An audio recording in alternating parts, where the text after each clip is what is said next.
Today's dialogues, and I know some of you have been here for others in the past, began with a grant from the MacArthur Foundation. And it was a small part in their attempt to do for this period of time what the Carnegies had done 100 years ago. Carnegies had built libraries, and the MacArthur Foundation thought that they wanted to support the more contemporary form of literacy, which is the literacy of the moving image art. And we proposed doing a series of dialogues that looked at the craft of the oldest of those art forms, the cinema. We have since found support for this project from the Regis Foundation here in our own community, and we've focused mainly on not what I think most film viewers look at as that arena of creativity, which is what you see on screen, namely the actors, the kind of most visible part of the creative aspect of cinema, but on that part behind the screen or behind the camera, producers, writers, and most especially directors.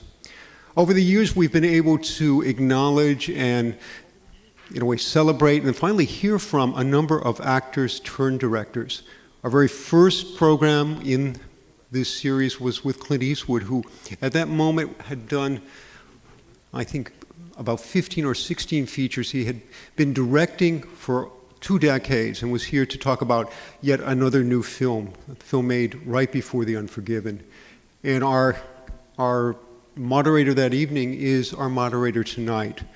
We're very, very pleased to have Richard Shickel, distinguished critic from Time magazine, who 6 years later now has a book out on Clint Eastwood, and it'll be coming out in November. But he's also author of the Disney version, wonderful book on D.W. Griffith, and many other volumes. I don't think I need to say very much about our main guest tonight. I think he's really virtually an American icon. But I will say that his extraordinary talents, I think his brilliance both in front of the camera and I think if you get to see the new film behind the camera, are only exceeded by his personal generosity and what in show business is called class. It gives me a great deal of pleasure to welcome here to Minneapolis, to the Walker Arts Center, Richard Shickel and Mr. Tom Hanks. For some reason today, the following phrase popped into my head, probably because of its utter inappropriateness. It's the famous phrase of D.H. Lawrence in which he describes the American hero as stoic, isolate, and a killer. And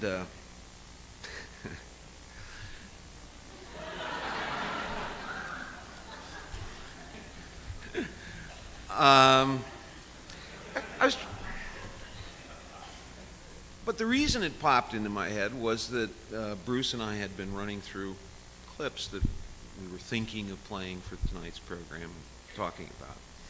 And one of the things that did become clear to me as we looked at some of what Bruce and I both regarded as the most powerful and interesting scenes that Tom had done, was how many of them had to do with one form or another of isolation.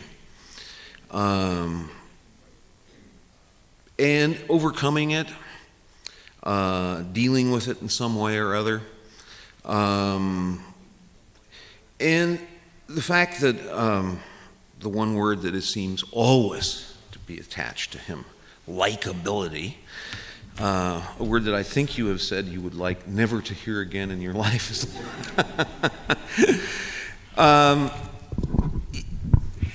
is a combination of those two qualities, it seems to me, as a critic, that has made Tom Hanks the unique presence that he has become in the movies. The American hero is usually an isolated figure. But he is usually not necessarily maybe righteous. He is not necessarily likable. He is not necessarily somebody that we affectionately identify with, maybe respectfully, maybe fearfully, all of those ways. But I think that's something that is unique in what Tom has brought to the movies. And I think it is something all of us as critics have kind of groped for some phrase that's applicable to him, some comparison that's applicable. At a press conference this afternoon, the names of Jimmy Stewart and Henry Fonda came up, and once when he was quite a young actor, I compared him very specifically to some stuff that he was doing that in a particular film that reminded me of stuff that Cary Grant had once done in films. But there is this quality that is modern, that is up to date, that is not quite like those other guys that preceded him to the screen. And it's that I think is what has fascinated us and made this a great career, and probably is going to make it a career that will go on a long time. Anyway, one of the things I observed in there is no wood here. One of the things that comes clear when you read profiles and the like of your early life is that it was in some measure, I think, an isolated life. Was it not? That is to say, you moved a great deal. You were a kid who was in and out of new schools on a fairly regular basis. Your family was, as they say, a broken home. I don't know if that phrase is even applicable anymore. Busted. Busted in some ways. Does that in some way, first of all, I have observed that an awful lot, a disproportionate number of actors come from homes in which, the father or the mother is missing.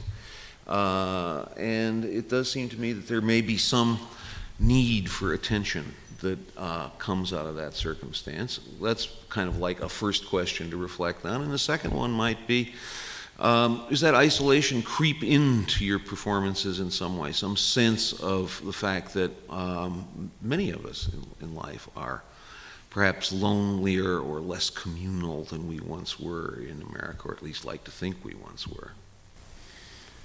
What I remember most about growing up at any given date on the calendar from 1956 to about 1993 was a sense of confusion more than anything else. I was confused by what was going on in my own house. My folks divorced in 1961, which was pretty hip stuff to do in 1961. The only people who got divorced were like movie stars. Frank Sinatra got divorced. Yeah, right. Nicky Hilton got divorced, things like that. So I did begin moving around an awful lot. It wasn't a destitute lifestyle, and there was always a lot of people around. But the sense of confusion, I think, translated for me into I was the youngest in whatever family I was in, and so there were times when I was home by myself a lot. And I think that if there is any one thing that sort of does in fact sort of like drive my artistic bent in choosing films or relating to characters or being interested in these themes, even if they're just comedies, is usually that combating against loneliness, the sense of loneliness that if you are honestly feeling it when you're 6 years old, it's not an easy thing to grasp. Now, my wife has never felt a lonely day in her life, just because of the nature of who she is and the family atmosphere that she comes from. But it's not a desire. I don't recall being desirous of attention in order to, balance out those feelings of confusion, of loneliness. Really, just what I wanted was, I think, is some degree of engagement with other people. Our house was as dysfunctional as the vast majority of American houses seem to be, especially in years like 1966 and 1972, picked a year.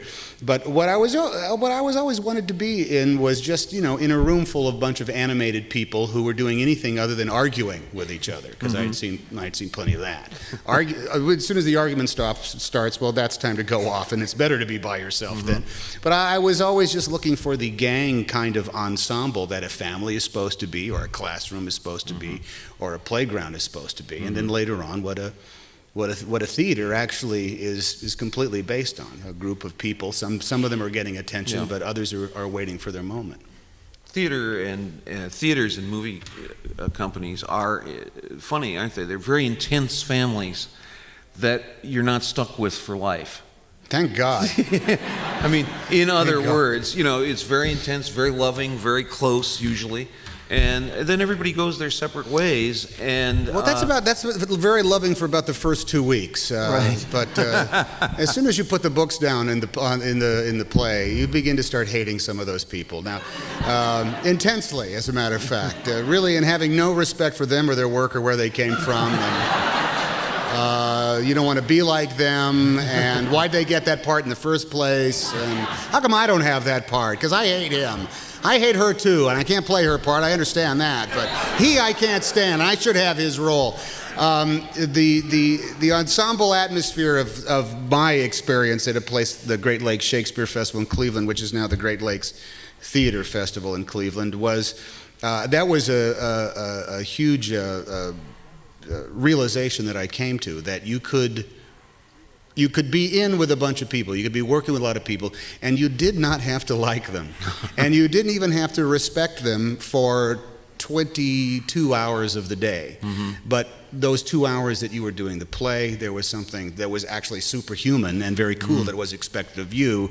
You were supposed to suppress your dislike of them or your distrust of them and do the show with them. And that was the mark of a professional. And also, I mean, at least out of that confusion, it just doesn't happen in families. It usually just rattles on in a family. You have no over choice. The decades, yes. you know. Yes. At least. Hi, Dad. Yeah. Oh. Merry Christmas. Yeah. Wasn't that bad. But you could take a haircut. Yeah, you know. Exactly. How long is that shower going to be? What are you, a shareholder in the gas company?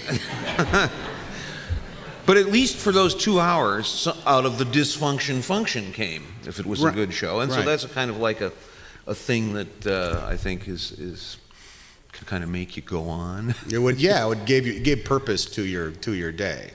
Then, of course, as soon as the curtain came down, you were making sure you didn't talk too loud about where you're going to go have drinks after the show, because they might hear you, and then they'd show up there too, and you don't want that to happen. But what was the moment? Well, here you've mentioned that, you know, the fight would start and you would slide off into somewhere or other. Did you slide off into movies? I mean, did you slide off into the movie theater down the block, or did you slide off into the movie on television? I slid off into television. Now, occasionally the movie, certainly often the movie on television, but really television. I knew what time it was by what was on TV. Mm-hmm. I didn't need to watch for a decade, because Love of Life is on. I'm supposed to go to school now. Star Trek is over. Time for dinner. You know? Gunsmoke is on. I have to go to bed now. That was it. And it's actually, if you can look back. Luckily, you never changed time zones. That would be Pacific Standard Time makes all the sense. And how you people can watch the 10 o'clock news is beyond my comprehension. Johnny Carson is on at 11:30, and that's all there is to it. 10:30, I don't understand. It's actually kind of, you can look back on the television that I grew up certainly watching every moment of every day, and it's kind of like this benevolent kind of like thing we had. A blue light and a choice of only a few things, as opposed to the vast amounts of stuff that you can see right now. But just by that very, very dint that you couldn't choose what you wanted to watch. Really, I mean, you had 3 choices, maybe 4 if you had an independent channel. And I didn't even get UHF channels until I was 13, and that opened up a whole world of Japanese animated cartoons that I'd never seen before. Man, I didn't understand Speed Racer the first time around, and I don't get it now. I'm not. Does this chimp talk in the back of this racing car? I don't understand what this is. But the I mean, the aspect of the way society opened itself up to me for the first time for an artistic premise was, you know, with some odd dichotomies that were sandwiched right next to each other. I mean, the first time I did see, you know, some of the great films of all time was on TV, and, you know, I had to get through Mayberry RFD before they were on. You know, oh, watch Mayberry RFD. Okay, now Stalag 17 is on channel 44. I'll watch it like that. Yeah. Did it ever occur to you in some tiny, infinitesimal, subliminal way that those were actors, that that was a profession that people obviously took up, that it might be something that you would be interested in? No, because they were still that they were the icons. You know, I could maybe believe that I could get a job as a disc jockey, you know, something like that. I mean, actually, in high school, that was one of the things that I thought I would aim for, a glamorous career in radio. And oof, thank God I dodged that bullet. That's a tough gig. But no, I wasn't the type who sat there thinking someday that's going to be. It was impossible. I mean, I might as well have yearned to be an astrophysicist or a cardiologist. And you've probably seen the survey that came out in the last couple of days, in which American parents asked to contemplate jobs for their children, ranked movie star even lower than president. Wait, they don't want their kids to be a movie star? You know, in the old days, we wanted our kids to grow up to be president, what have you, you know.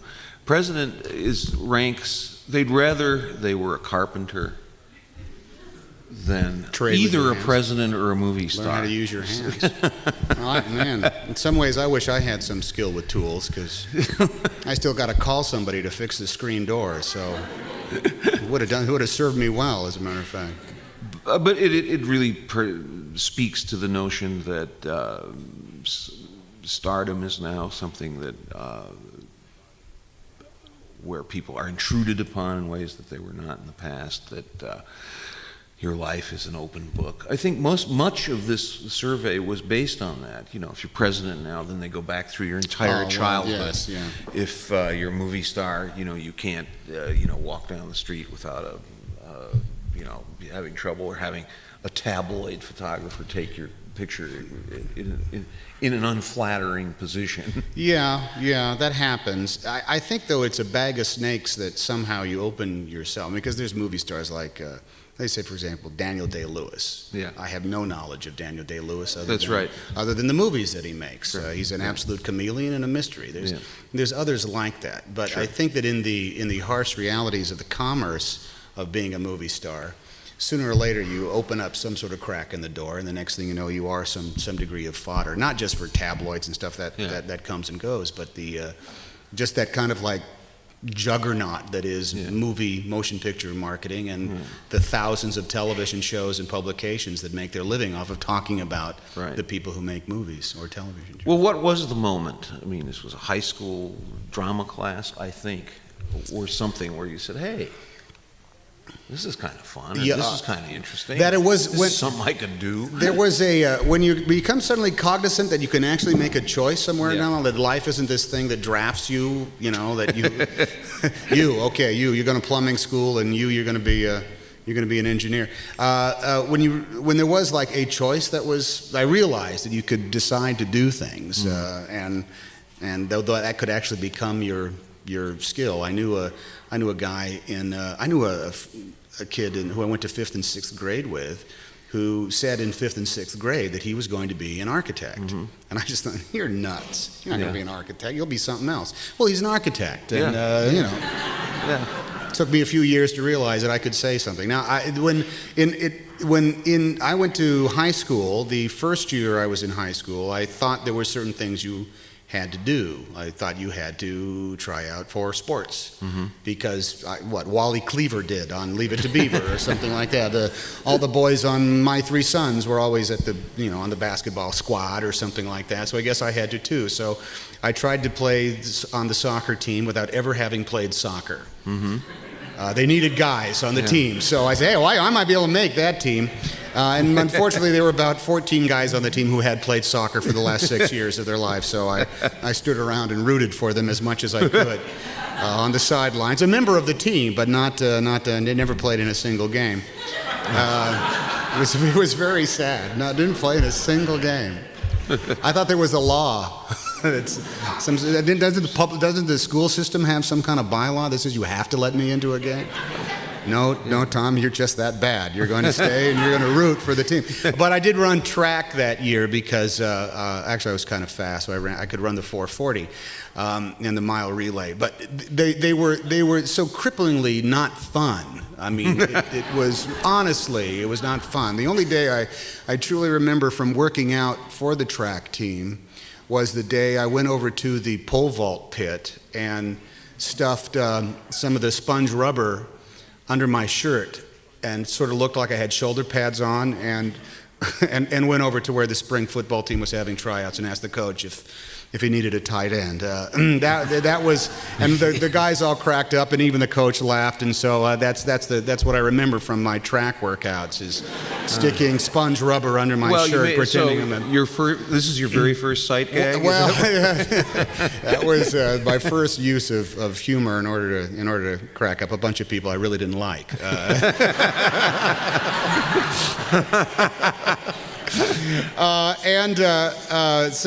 We had a very vibrant high school drama department that did a play in the autumn and a musical in the spring. And my sophomore year, which in California was my first year of high school, they have 3-year high schools there, the fall play was Dracula that had a bunch of my friends in it, and I just saw that and I thought, I wish I was up there. I wish I was doing this. How do you do this?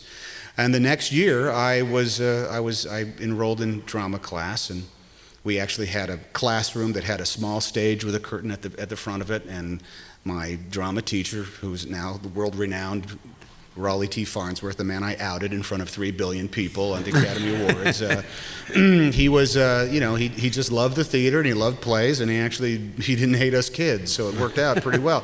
But I tried out for. The first role I got was Jake Latta in Night of the Iguana. Now, what a high school is doing Night of the Iguana? Perhaps Raleigh T. Farnsworth deserves his accolades. He really liked to direct. He liked to design and build the set, and everything else was essentially the high school play. But it was a great cabana with palm fronds and a hammock and the whole bit. And Jake Latta is the guy who comes from the tour company in the second act, I believe, who takes the tour away from the Reverend, defrocked Reverend Shannon, and then the play really begins. It's a part of such distinction that it was, when the movie played late at night at 1 o'clock in the morning in about 1971, we all gathered at my house, the cast of this high school production, to watch it, and my part was the only one that had been cut from the movie. The guy who was the bus driver took the thing away, and so there was no Jake Latta in the thing. But I remember being it's humble beginnings, folks. It's requisite for every movie star. I remember distinctly the feeling of the 3 days of auditions that Mr. Farnsworth held. There were 2 days of general readings, and Friday was the callbacks.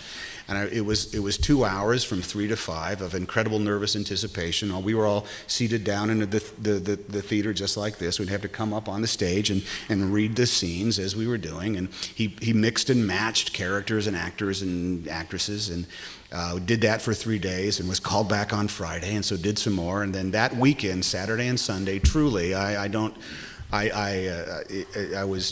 had an anxiety that I honestly had never had before anywhere else in my existence. It was that exciting.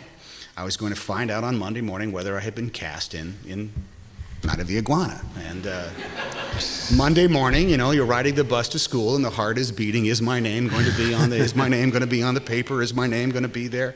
Now, Raleigh Farnsworth, he was the first person I ever knew who typed on a typewriter that had pica type. It was like every letter was like italicized, so it was hard to read because it's like a bunch of squiggles and stuff. So you really had to get in there close. And I remember it was that blue mimeographed paper, that smell. Oh yeah, oh yeah, oh yeah, yeah. You're showing your roots. And Jake Latta is pretty far down the cast list, but nonetheless, there it was, Jake Latta. I spelled my name Thom back then, and it said Tom Hanks, and I was thrilled. Now, honestly, Jake Latta has like maybe 16 lines in the entire thing, but man, it was fun.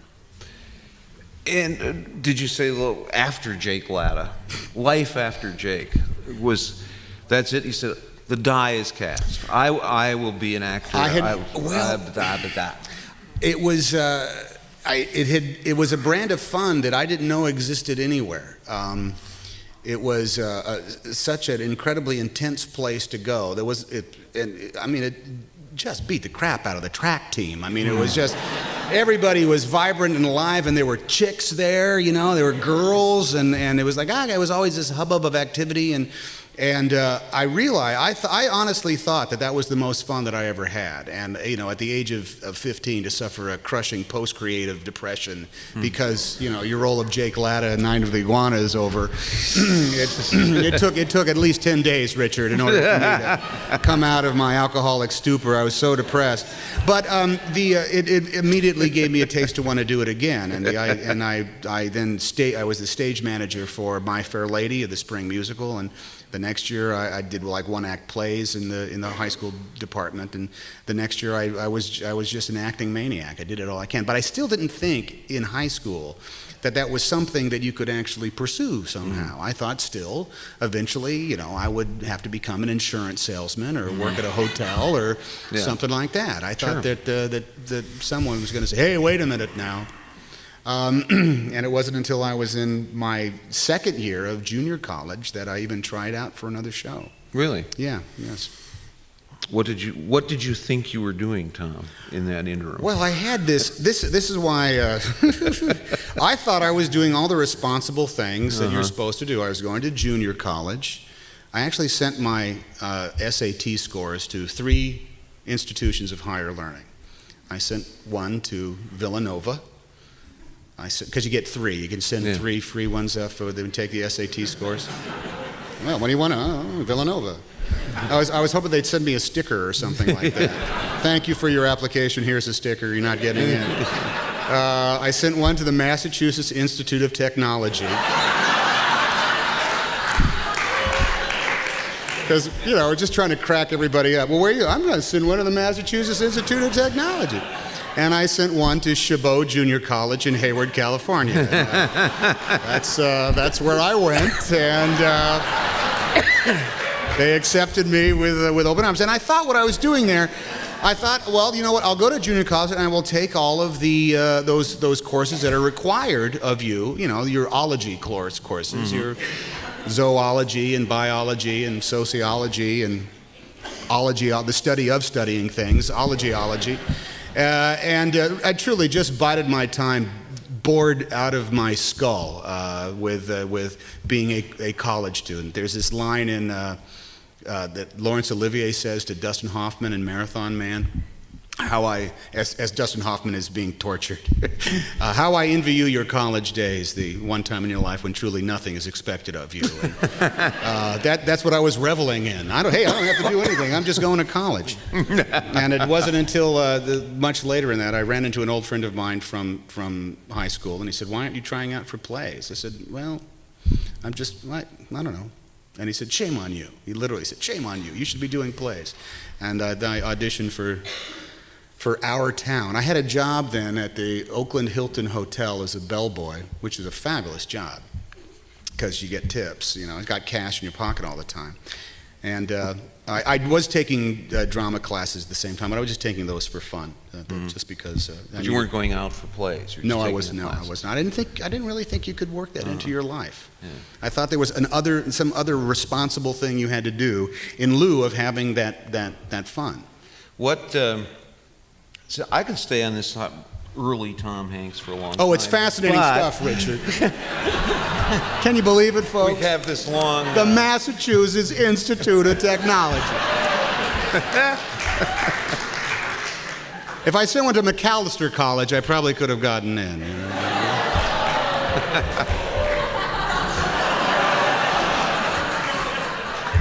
Well, It's the only reference I have. Listen, pal, Is there a local reference I can throw out that'll make you all I'll laugh? tell you something. It's the only college that ever let me be a visiting professor. Oh, well. Let's hear the groan now, See? folks. Oh.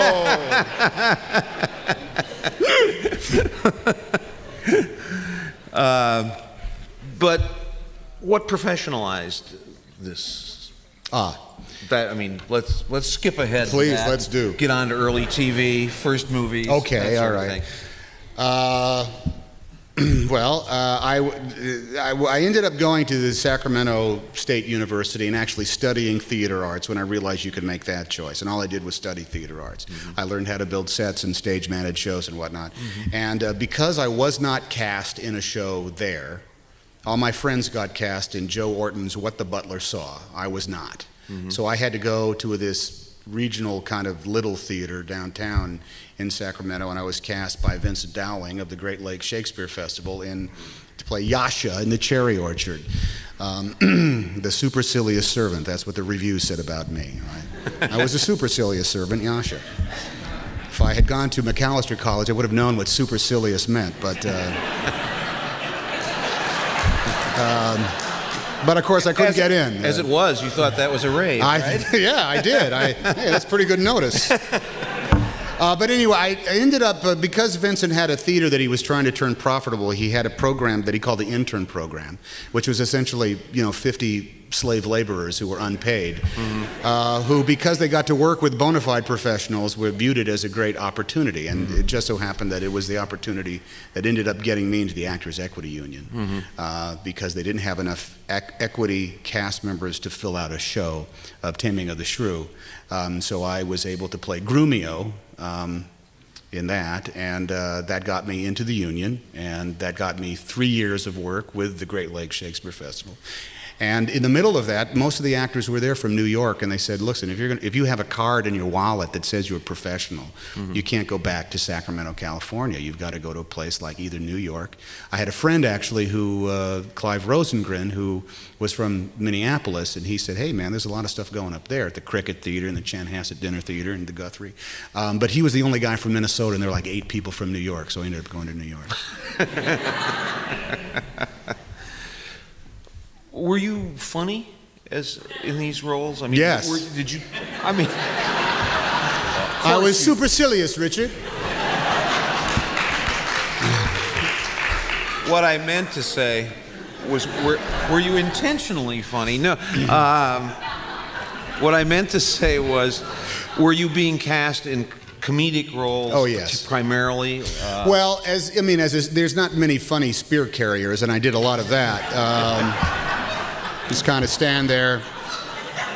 As soon as that play is over, you lift up, Claudius's throne and carry it out. That's pretty much what I was doing for some of the shows. Yes, but the nature of the thing that I had really always kind of been in school was loud and louder, and that paid off when you were auditioning for something like Grumio, the supercilious servant of Petruchio. And I got gigs. I was cast in roles that were primarily comedic, and for some reason I played Rinaldo in Hamlet. Rinaldo is a role that's almost always cut from Hamlet, and honestly, for good reason. He comes out and has a little scene with Polonius, then Polonius sends him out to spy on Laertes. Unless you want to do a 4-hour Hamlet, there's no reason to have Rinaldo in there. But and I tried to pump as much humor into him as I could. But, man, they just sat there stone-faced. What? The early television and so forth, to be honest with you, I never saw that series. Bosom that Buddies? Beloved series that you were on.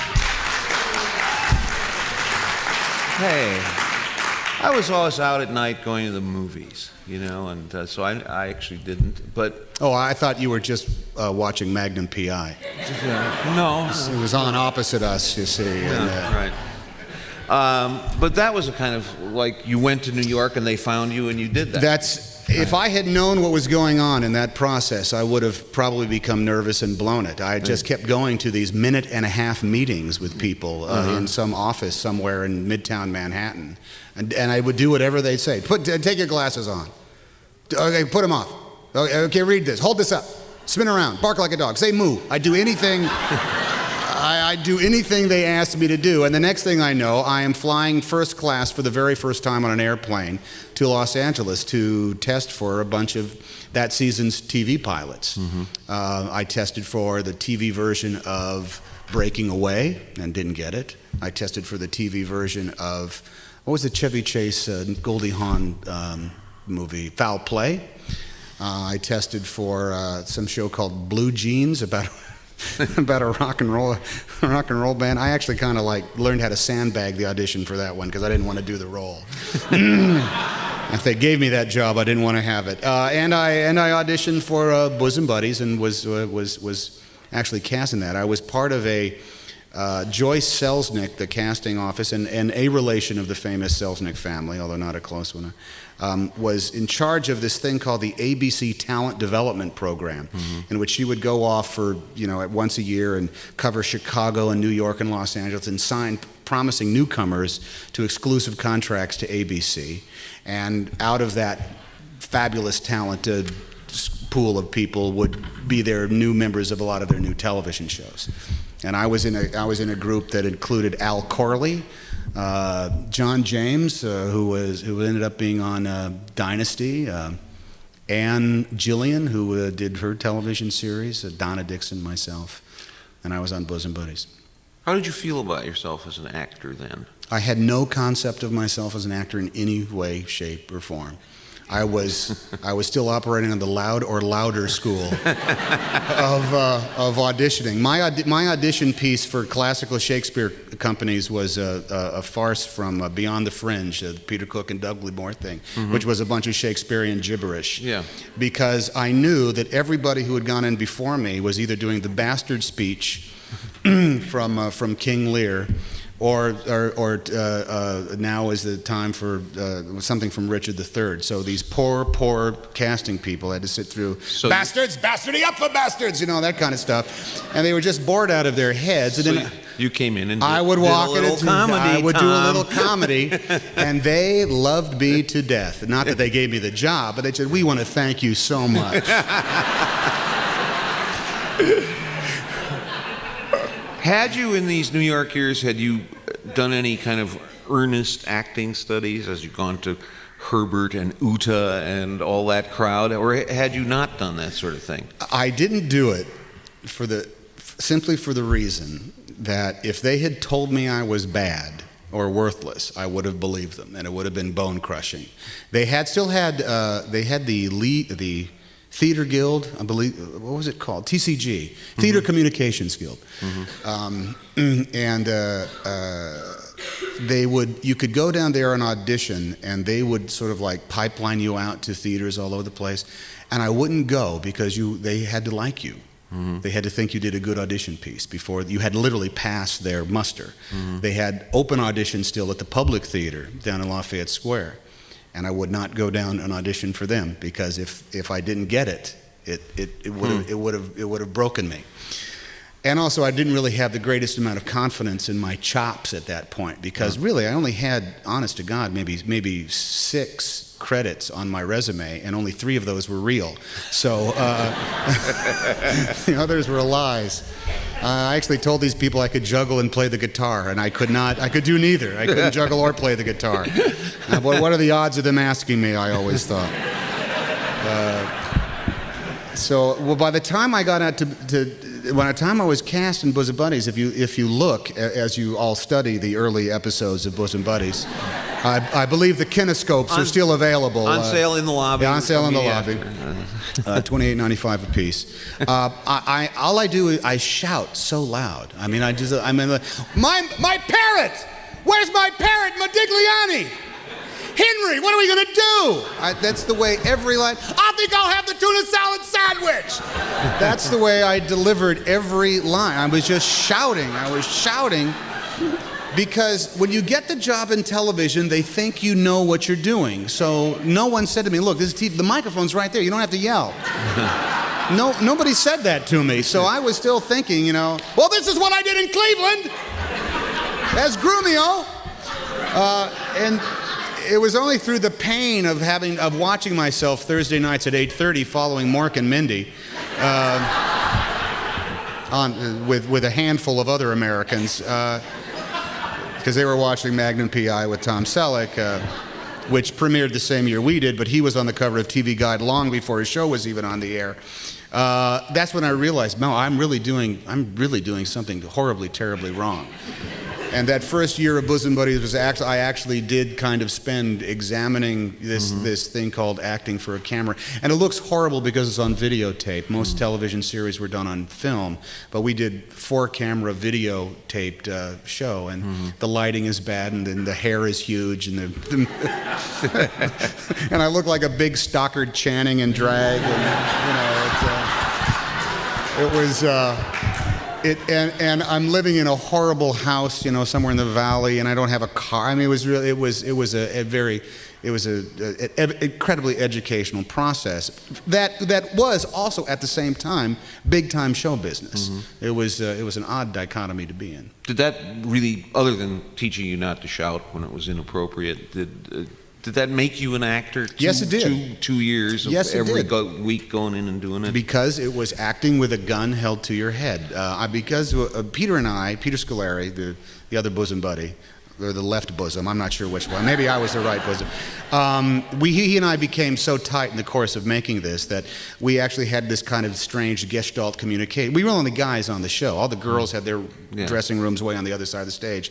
And so he and I would lean in each other's doorways, and ponder the universe and our work, stuff like, man, those cats in Chicago at that place, Steppenwolf Theater, they're doing it right, man. They're doing great stuff. And here we are trying to figure out how to shoot an episode called Hildy's Dirt Nap.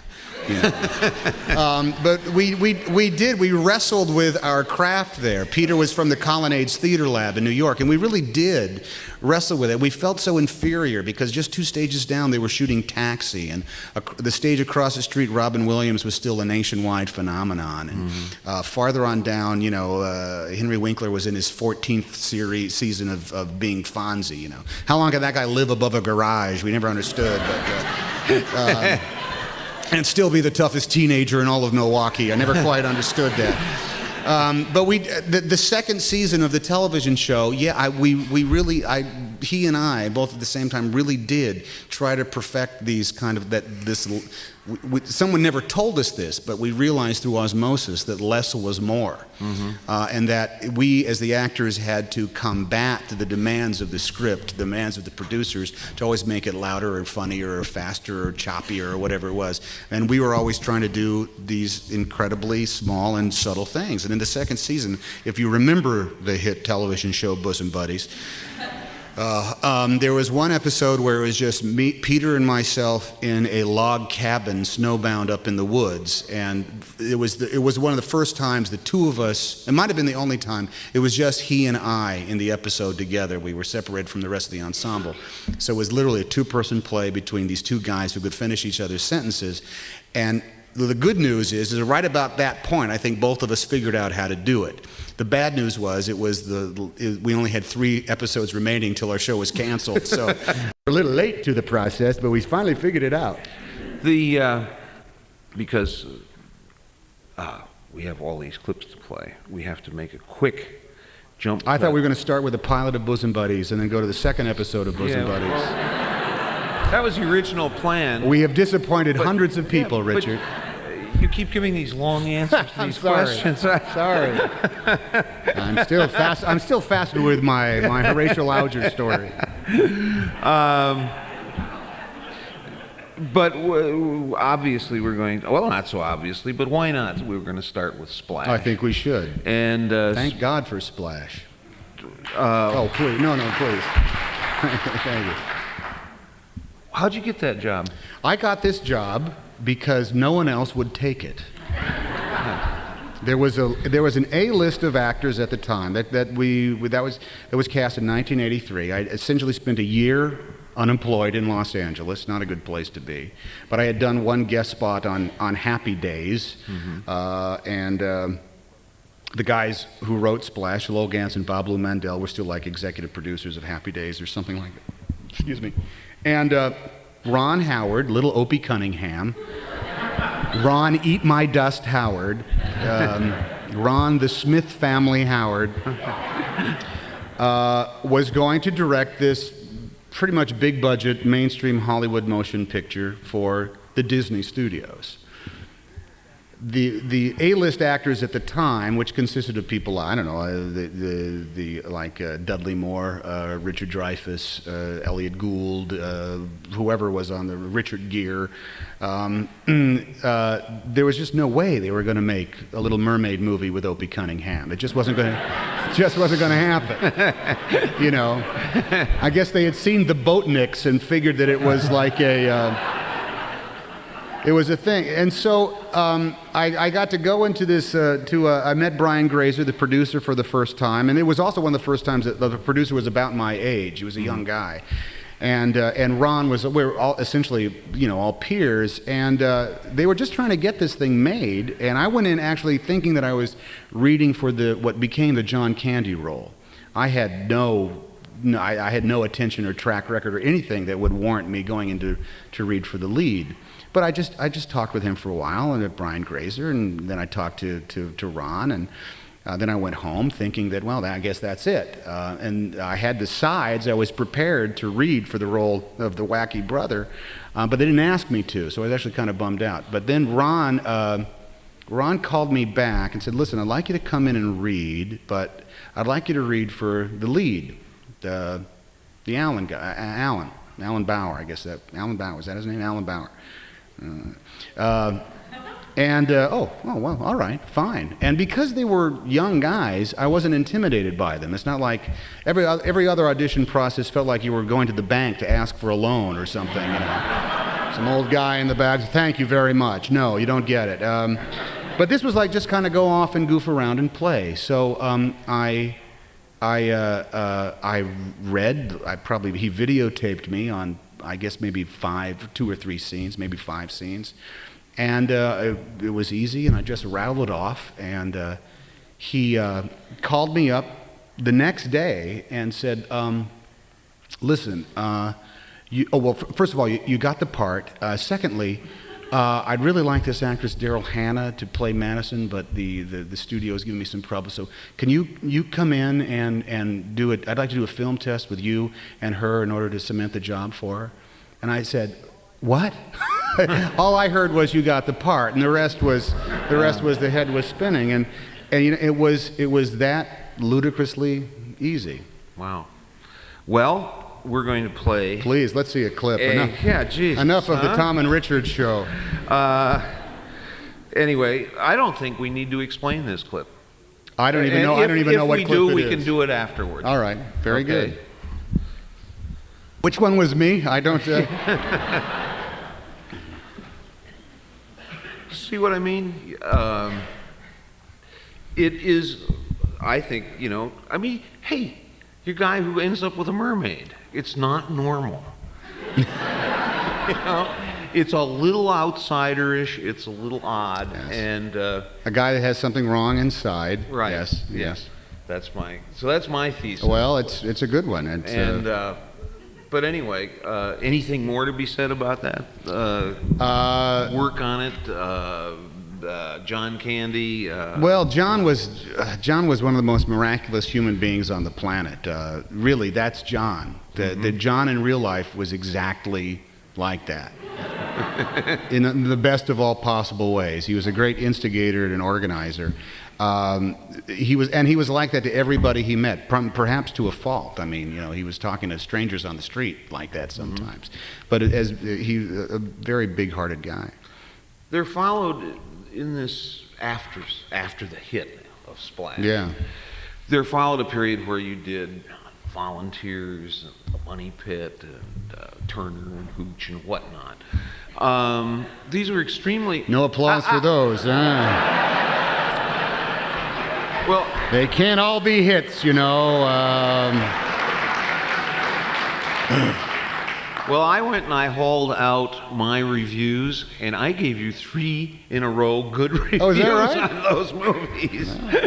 Yeah, because I know. I thought they were funny. I thought particularly Volunteers, the character you played in that, was hilarious. That kind of honking wasp from Yale. Darien, Connecticut. From yes. who ends Lawrence up, Bourne III. Yeah.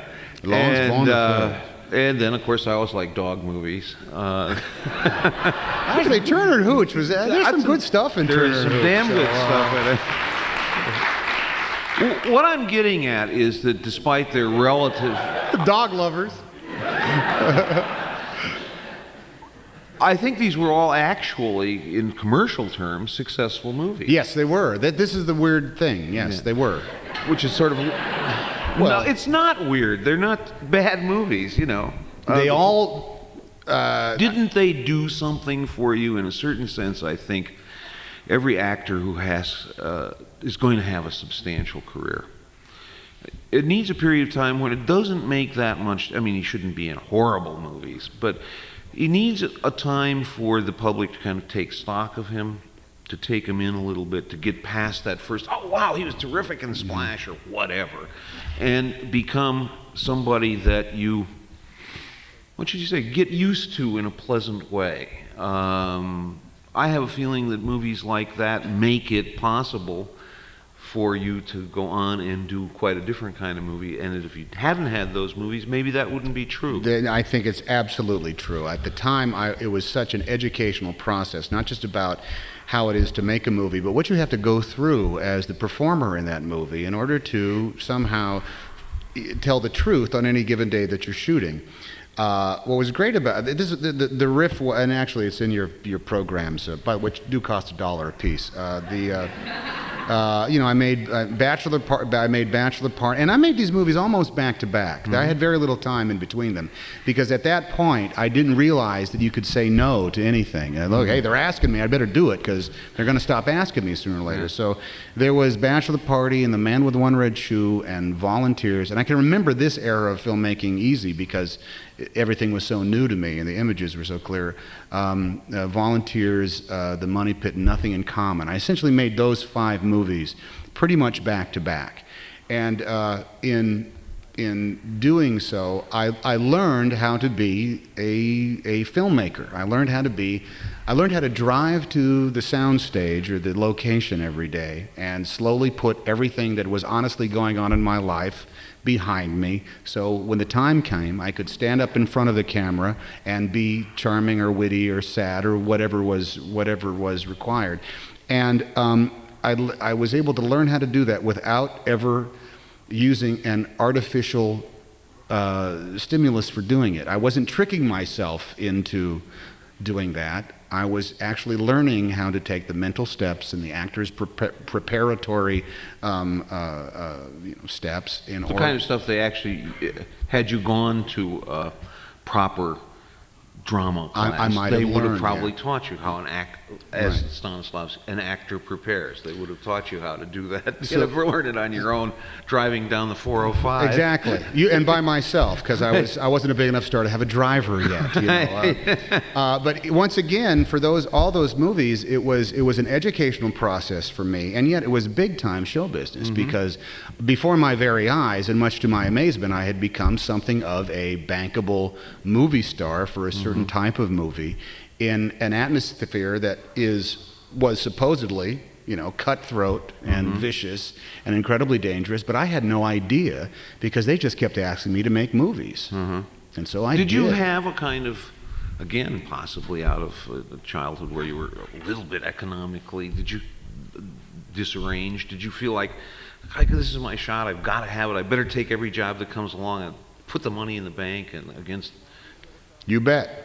I had long philosophical discussions with friends of mine of how what you do is you never buy anything unless you can pay cash.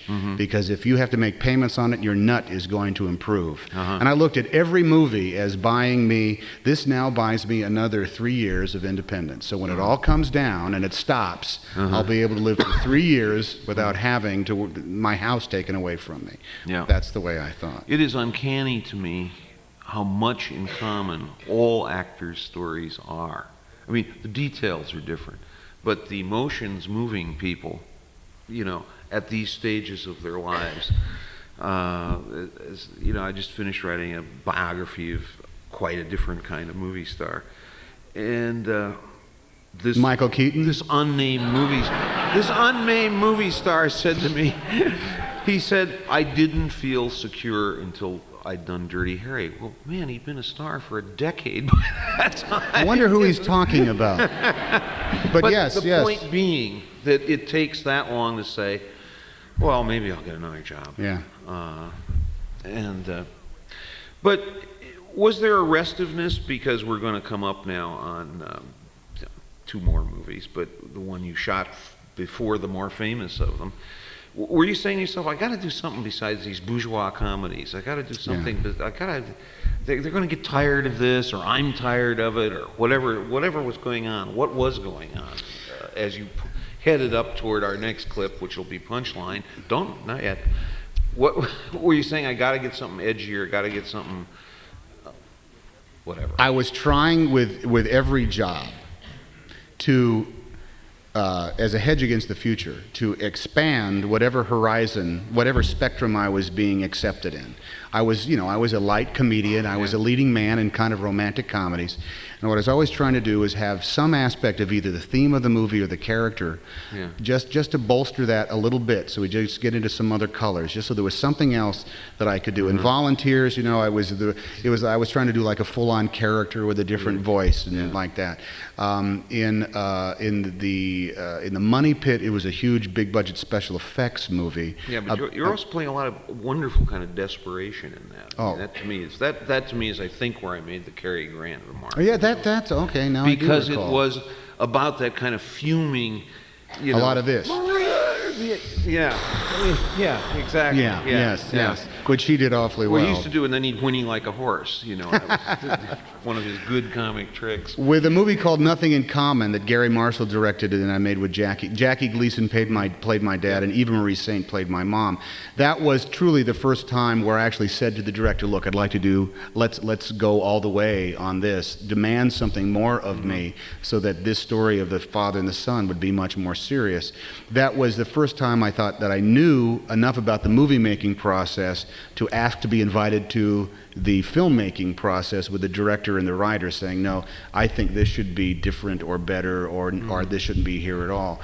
But then, what I'm trying to think now, you guys pushing up toward Punchline. Then I'm trying to remember what I did. Nothing in Common. Then I made "Oh Mailman in the Desert," Every Time We Say Goodbye, and I think I made Dragnet there somewhere in there. Yeah.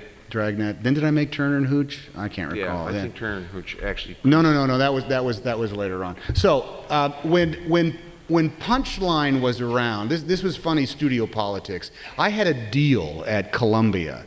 They used to do these things where they would say, "Hey, you should develop movies for us. You're an actor. You're smart. You should develop movies for us." And then they give you an office, and they give you a secretary, and they give you a phone that you can make all the long-distance phone calls you want to with, and that's really why you go to the office, just to call. Hey, I have a friend in Hawaii, I can call him. And I was supposed to develop. I didn't know how to develop movies. I didn't have an original idea in my head, but they wanted to give me an office, so I took it. Punchline was a film that was there at Columbia that Sally Field was very interested in, and at first the studio said, "We already have Sally Field in this movie. We want a Sally Field movie and a Tom Hanks movie. We don't want a Sally Field Tom Hanks movie. We want 2 different movies. So therefore you cannot do Punchline." Then that regime all got beheaded in the public beheading that they have there around the Pacific Design Center in Los Angeles, a big square. There's a guillotine, and All the agents show up and applaud. And then David Putnam took over Columbia Studio for the beginning of his brief tenure, and he and I had dinner at the Bel Air Hotel, and I was so scared. I didn't even know where the Bel Air Hotel was then, even still. And here I was meeting a guy who was going to be running the studio.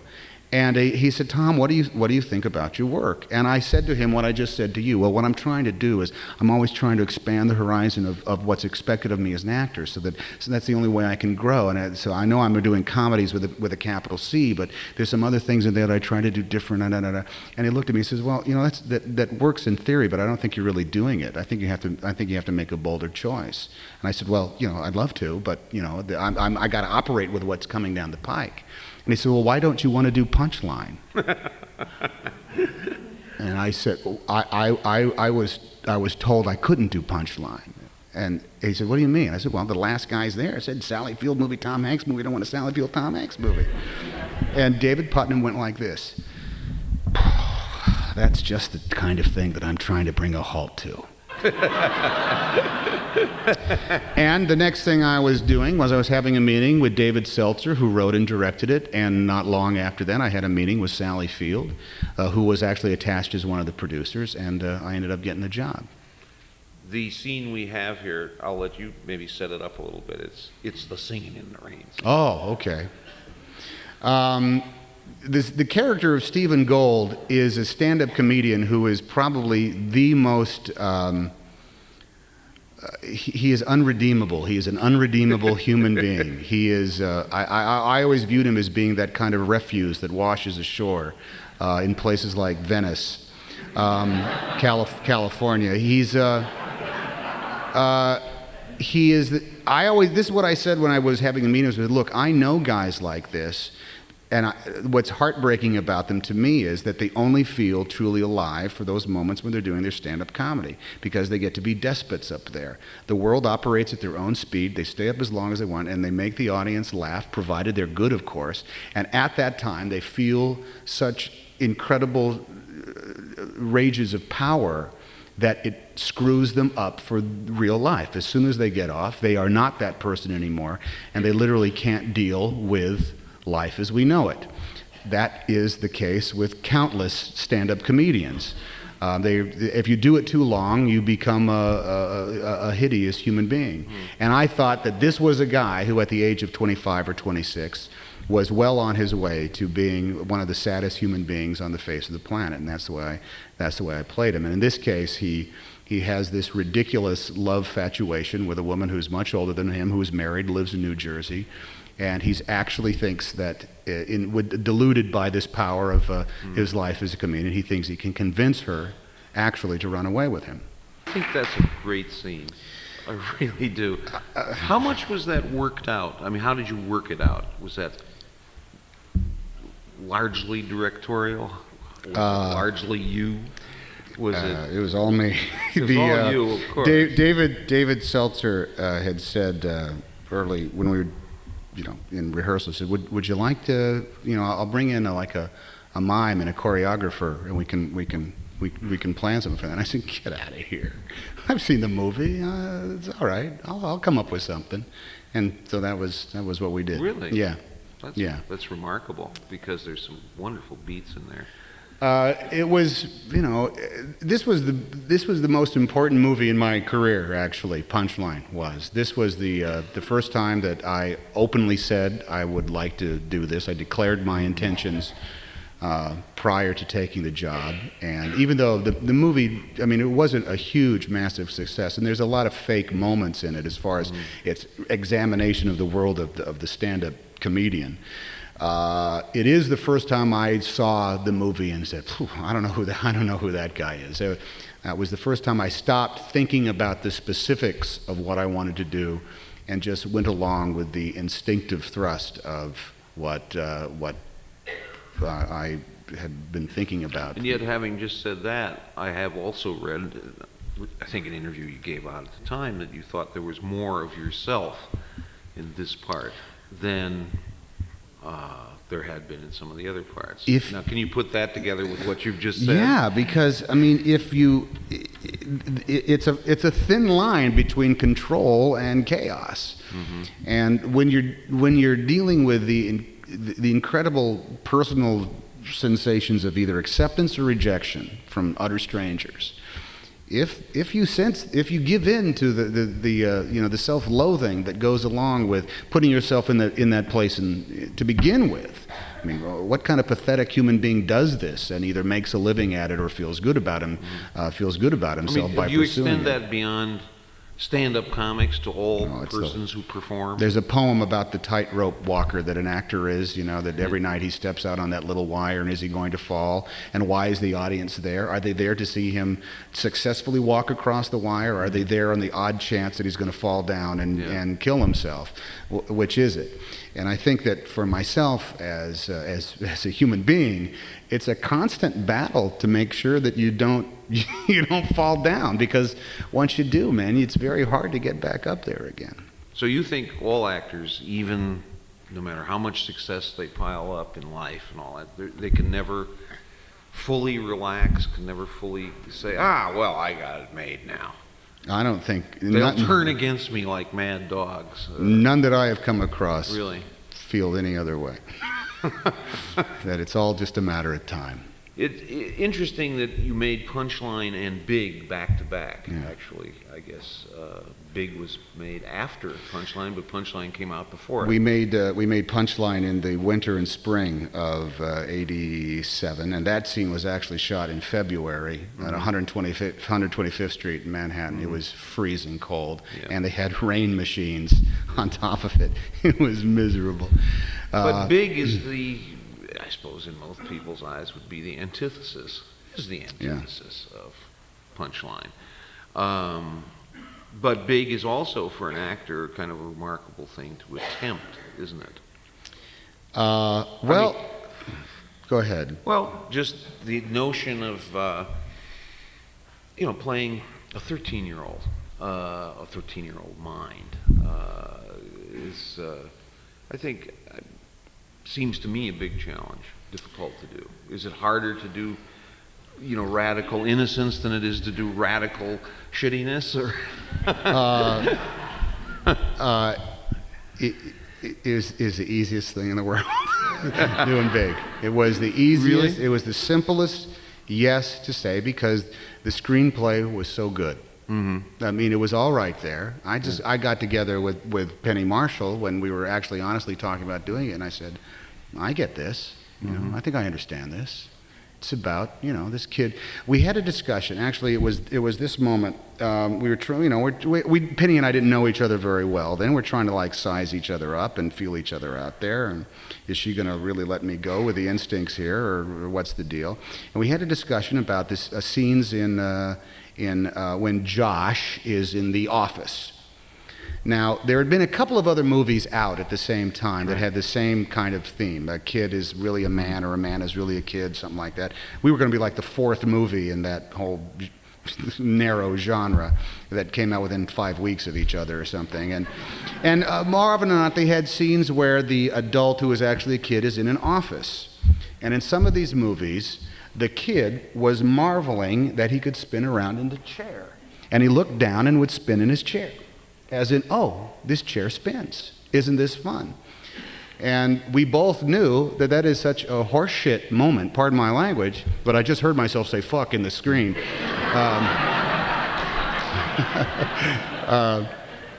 We both knew that kids are not going to be interested in a chair that spins, because they've sat in chairs that spin. Right. They're going to be fascinated by this cool telephone that's got a bunch of buttons on it. That they're going to pick up and say, hello, who's there? Hello, hello, hello. That's what they're going to do. And when we both realized that we were talking about that same thrust towards how to display the behavior and therefore explain the character, well, then it was pretty much a done deal. The scene we have here is a scene in which, talking about sort of, again, loneliness. This is the moment where he comes to the big city. Oh, Lord, with yes. his little pal. And again, to me, it fits this notion of a person who is trying kind of bravely, as so often happens and happens in a lot of your movies, trying bravely to pretend he's with it and can handle it, and man, he can't. So here's a scene from Big. Have any moments in life like that? Yeah, they all got worked out right there that day of shooting, as a sad and lonely little boy. So how do you play a little boy if you're a grown-up guy? I mean, do you just remember, or do you, or is he always in there for us to tap into? Well, we're all child deep inside, aren't we? We're all children. There was certainly a beginning of that, but I did do stuff in preparation for that was kind of odd, you know. I watched my own kids. My oldest son was only, I think he was 8 at that time, so I observed him quite a bit, and like in a cheesy kind of fashion. But there's a spirit of play that I honestly worked on developing prior to that, that I could do just out my driveway playing basketball and having the same sort of imaginary basketball games in my head like I did when I was 8 years old and stuff like that. Were you the announcer? I was Hanks drives for the boards. I was everything. I was the kid on the team that shouldn't be playing. I was the man who could never miss a three-pointer. I was the coach. I was the announcer, and I was also an amazed fan all at the same time. I did it all, and I was all by myself, you know, literally for hours in the backyard, just trying to develop that. I think a lot of actors, maybe the first acting they do is for an audience of one, which is themselves, because they're kind of lonesome and they're kind of wandering through the fields if they're farm kids and there's nobody around to play with, or they're the new kid on the block and none of the kids in the new school are speaking to them. And I think I have an impression, again, from talking to actors through life, that a lot of actors begin in that way, that kind of imagining characters for themselves. The backyard on a sunny day. Think there's some truth in that? Oh, absolutely.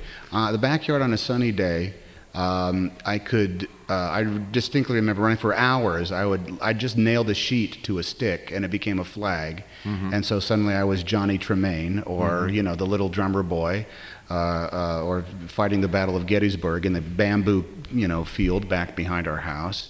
Or I would stick a brick in the back of my bathing suit and lay at the bottom of our doughboy pool, sucking air through a garden hose that was running up to the top of the pool, and I was an astronaut on a spacewalk. I could honestly keep myself entertained for hours and not break a single law. Big is a movie that I think made, and I think this happens again in many star careers. There's the movie that makes people notice you, and then there's the movie that establishes you like forever. I mean, oh, he's really a movie star now. And it seems to me Big is that movie in your career. Yes, it is. That's the one where after that there could be really no doubts, no nothing. I mean, probably doubts on your part, but no doubts in the larger audience's mind that this was a presence and this was a figure. Do you think that's true? Well, everything that happened that was connected to that movie was I mean, incrementally so much huger than anything else that had ever happened. I mean, I was nominated for an Academy Award, and, you know, I lost to Dustin Hoffman that year for Rain Man, but still, the first time you get that kind of attention and exposure for this thing that you just did quite naturally, after that, I was something different. Did it go to your head? You know what? It probably did for a while. In all honesty, I don't. You know, I remember I won a Golden Globe Award. You know, because they give out awards for, you know, they split it between comedy and drama or something like that. So I won, you know, best performance in a comedy. It's like I had this trophy, and I must, you know, for a while, you know, I guess I was anticipating a parade in my honor down Sunset Boulevard or something like that. Yes, I'm here. Can you believe it? And when that happened, I was actually making Turner and Hooch. When I was nominated, it was actually during Turner and Hooch. And I think that there was some aspect of, hey, I know what I'm doing. You know, hey, don't tell me. I know what I'm doing. Come on, let's just do it. Let's just do it. I know what I'm doing. You get a degree of carte blanche on that for a while, but then if you're smart, you realize that you thought you knew what you were doing, but it stinks to high heaven what you tried, and then you realize that you don't know a thing, man. You just get out there and please the director. We're going from Big to another Penny Marshall movie where you're playing somebody considerably older than yourself. So let me get this straight. We're not going to see clips from The Burbs. No. No Joe versus a volcano. I believe I have actually confessed to you that I think Joe and Volcano is at least 2/3 of a terrific movie. It is a brilliant movie. It is a brilliant movie for 80 minutes, Yeah. or maybe 55 minutes. Yeah. It is. The first two parts of that are unlike anything I had ever Absolutely. seen or have seen since. And to me, in a funny way, that's a movie where I started thinking, this is somebody to be reckoned with. Because that opening, the whole business, is where you're playing this actually surreal comedy. Yeah. And the whole business of, I don't think anybody in America saw this movie except, me and you. And Sylvia Drake of the LA Times. Yeah, right. Yeah. And a handful of folks. But who chose not to watch Magnum P.I., which was still on the air at the time that we made it. So who had the last lie? I have to say that. talk about that. Even though we haven't got a clip, that movie, something drew you to it that was different from Big and different from... We don't have the clip, but here's what it was. There was a moment in that movie where Joe Banks stands up on a raft made of floating suitcases in the middle of the Pacific, watches a full moon rise above the horizon, gets down on his knees, and thanks God for his life. And then the last thing he says is, "I never knew it was so big." And then he falls over unconscious. That, to me, was a moment to kill for as an actor in a motion picture. It was incredibly audacious and bodacious of John Patrick Shanley to write it and want to turn it into a movie. And if you could, I felt as though if you could fit a movie around this moment in this thing, you'll have something that is as unique as anything that's ever been put on celluloid. We came close. Yeah. But that was the reason I did that movie, for that one scene all by itself. Everything leading up to that and everything after that. Yeah. It's a movie that also, at least and visually, it's the most curious of all your movies. It's the furthest away from conventional movie making, I think, that you've ever gone. Oh, yeah. It was just the look of the movie, that weird fake volcano and the raft made of stuff, and the opening scene where Tom is employed in a factory that makes products largely dealing with the anus. American Panoscope Corporation, it's called. And just the guys coming to work in the morning is one of the funniest, maddest scenes I've ever seen in a movie. There's also a scene in that where I come out of the doctor's office after he tells Joe Banks that he has a brain cloud, and he's just standing there, and this lady is walking his huge Great Dane, and I just stop her and I look at the dog and I end up hugging the dog. But it's a long shot, and I'm just literally like I'm clinging to the life of this dog so much. I actually thought that was a brilliant moment too, the one that I didn't quite understand that much, but nonetheless. Well, unfortunately we have no clip, movie. But if you ever see it on television, at least watch 80 minutes. It's pretty wacky, yeah. But League of Their Own in its way.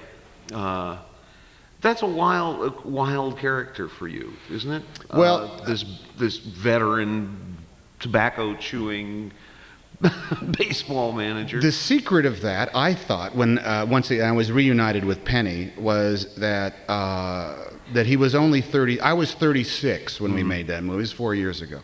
I was 36, and I said, "Look."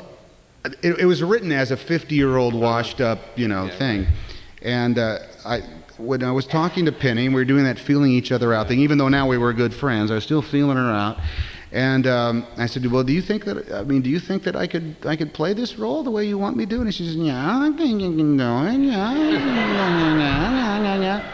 And I said, well, because here's the thing, you know, I'm only 36. I don't want to come in and like try to play like I'm 50. He says, no, you can be how old? How old are you? You'll be how old you are. That's how old you are. That's how you are.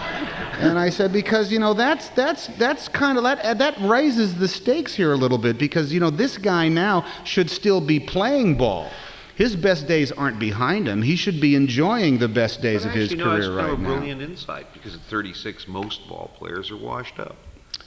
Yes, it was during right. the war, and a lot of 36-year-old players Exactly. could have gone, That's did right. go Right. on. Right. But He should have been then at the tail end, perhaps, playing out the last season or two of what was a brilliant career. And he had blown out his knee for Randy. He was now an alcoholic, and he was now fallen down so far that he couldn't go off and fight the war. So I actually thought that here was a very sad figure of a person that everyone would be able to relate to a little bit better than just the classic cigar-chomping, you know, fat, you know, 50-year-old guy who hates these women. okay, here's the scene from A League of Their Own. Is a goal. What was great about that was Biddy Schramm, who is Evelyn, the girl that I'm yelling at there, is such a sweet, gentle soul. She cried in rehearsals.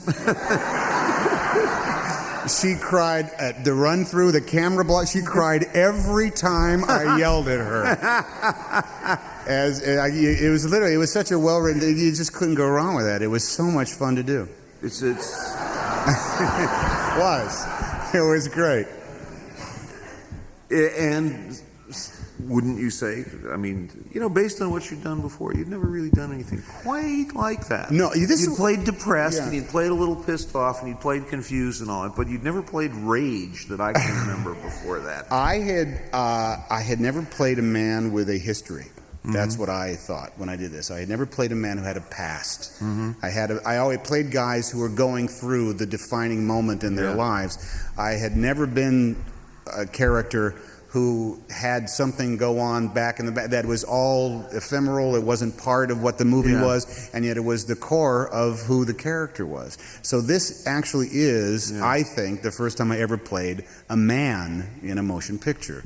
Up until that point, I thought I played some sort of growing, extended adolescence, Peter Pan syndrome, 1980s kind of, I don't want to commit to a relationship kind of guy. And this was the first time I think I played, you know, actually a human being of my generation. Yeah, because it's actually true. I mean, what he's bringing to it is the inappropriate history of his career to something that's sort of like it, but really isn't.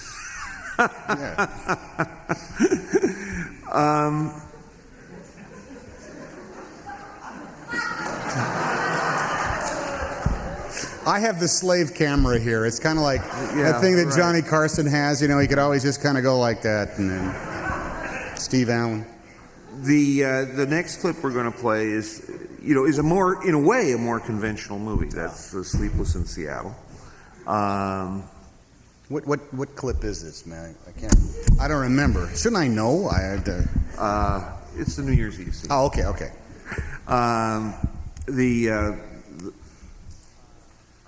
This movie is really a movie about movies, don't you think?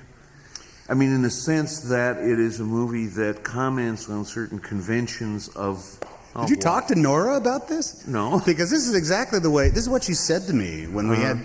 Just before the Beverly Hills Hotel was torn down for renovation or closed up for renovation, we sat there, and this is exactly what she said. Oh, really? This is a movie about how movies portray us living our lives, or something to that effect. But this was literally about movies' effect on us and how we want our lives to be like movies. And when they actually do kind of like resemble a movie, you know what we say? Geez, it was just like a movie, you know? Isn't that great? You know? I suppose the scene we're going to play is sort of like that in a way, in that it has kind of a wish-fulfilling aspect, but it's a scene that's really about this man who is still suffering from the loss of his wife and the need to try and keep some kind of a life going in this emptiness. So let's just look at that and talk about it a little after. That was an extremely effective movie. And it's so simple. It is a very, very simple movie. The complexity of it is in the juxtaposition in the screenplay. This was one of the first times well, not one of the first times, but the screenplay was so overpoweringly great. It was like, how come nobody ever thought of this idea before? I mean, it was so easy. Of course, well, ding a bang a boom, well, that's it, and bang, you got the movie. And yet no one ever cracked that safe. Well, it is an interesting movie in that the people that we usually know in the first reel are born to come together, never even know each other. I mean, the only movie that's even roughly like it is that Lelouch movie where the two people... Claude Lelouch. Yeah, there's a movie like his where the two people do not meet until their suitcases are on the same plane and they come down, but we see them with their lives moving closer and closer together. It's the kind of storyline that would just drive studio executives nuts. Yeah, exactly. What, we're gonna make Ryan and Tom Hanks in the same movie? They don't meet? Are you nuts? Come on, there's got to be a way. Can you bring them up to page 60? They can meet on page 60. How about that? Page 60, that'll work. Come on, we can't do this. This is crazy. Everybody's going to be sitting there saying, come on, come on, come on, come on. And the movie is, But, I mean, isn't that really the essence of romance, isn't it? Oh, it's denied Lord. gratification. I mean... When you're an actor and you meet with the director, and Nora also did the huge rewrite of Jeffrey Archer's script, and all we do is talk about our own parts. Yeah, we don't talk about the movie. Here's what I think my part means, Nora. She had all this. She had great, always great stuff. And I said, well, look, this is about that's all very nice and good, Nora. But here, if I do this, I'm playing the guy's physiological process of grieving. That's what this guy's going through. This is not a guy who wants to get laid or meet the girl of his dreams. This is a guy getting over the death of his wife. That's what this is. And Nora said, okay. And then we fought like cats and dogs from then on. But you were right. I think we're going to move to a picture that you said something so quite wonderful about it in an interview that I can't help but quote it. It was Philadelphia and the seriousness of that movie and all that. And you said, some interviewer, he said, prior to the pictures coming out, he said, in fact, I'm going to bring my relentless likability to this part. And that nice juggernaut. Yeah, the juggernaut of nice. But I think there is something to the fact that you were willing to commit to this movie that made this movie possible. That is to say, here was trustworthy Tom Hanks doing a part that at that moment at least, was radical for a leading player to do, and I suppose concerning to some people. I know the studio. It wasn't that long ago. Even I can remember how anxious the studio was as that studio came online, and yet you didn't seem to me to have the slightest problem about committing to it. I don't know what problems there were about playing it.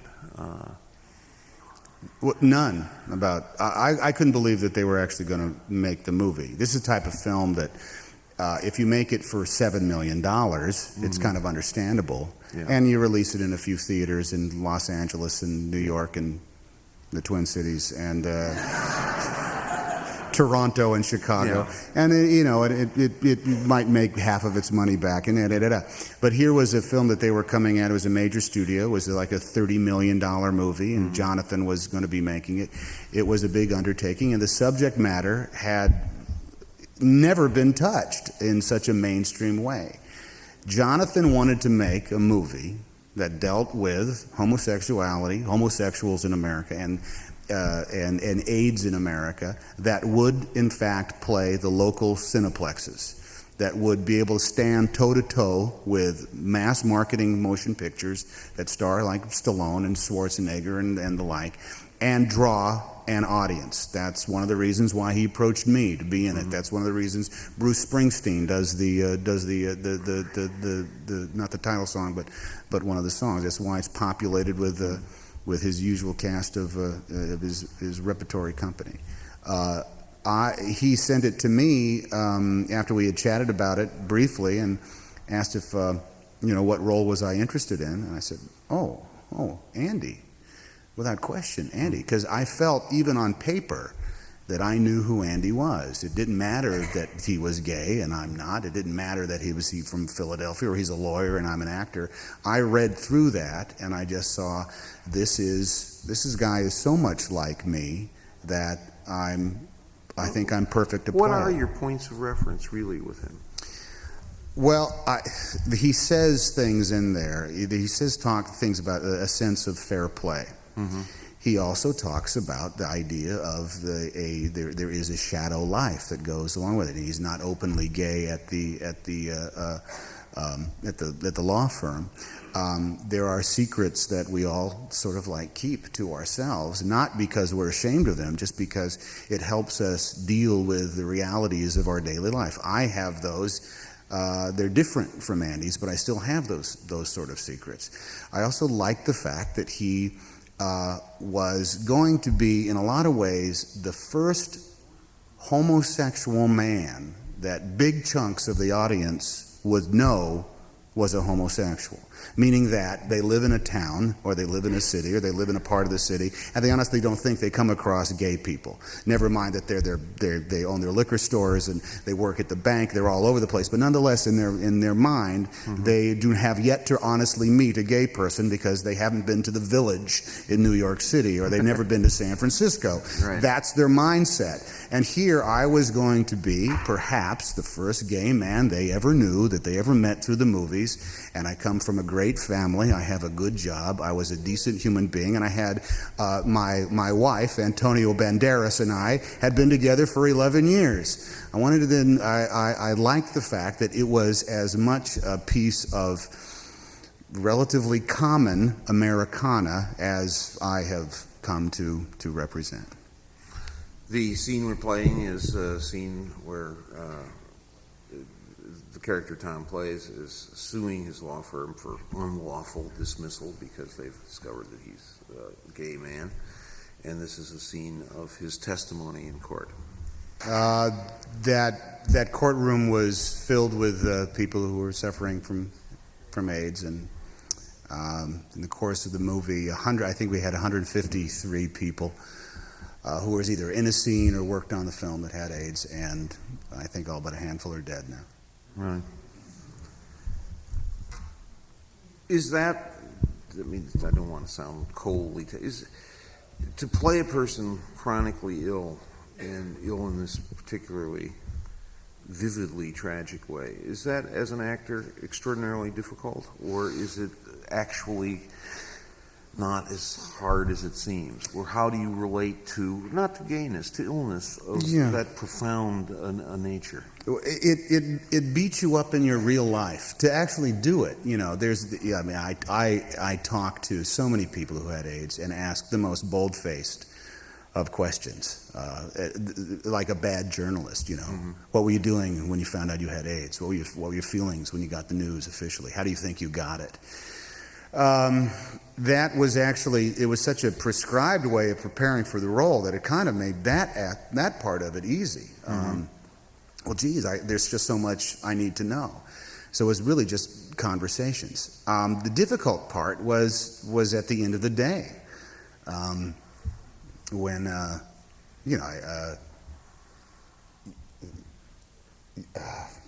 sorry. You'd be working day in and day out with so many people around you that you know are kind of like checking you out because they've got it, you know. Yeah. And when you would go home, I'd go home. We were staying in Philadelphia and in a condominium there in Rittenhouse Plaza. And at that time, my youngest child was only 2 years old. And man, to go back and, you know, here's this little boy and he's playing cowboys and Indians, you know. He's literally got a cowboy hat on. It's like, oh, this is too much of a Hallmark moment here. Mm-hmm. But Dad has come home with his shaved head and he only weighs 160 pounds now. And all he wanted to do was play cowboys and Indians. Right. It put things in a perspective that was, you know, not quite the same as, say, with Turner and Hooch. What can I tell you? Sorry. It's okay. Forrest Gump is, in a certain way, as far from that as you can get. except that he is a man in his strange way involved in the not just one of the crises of our times, but as it turns out, about half dozen of them. And it ends in 1985, so we've Right. So at least we missed that. some things. We missed out on that whole OJ thing. Yeah.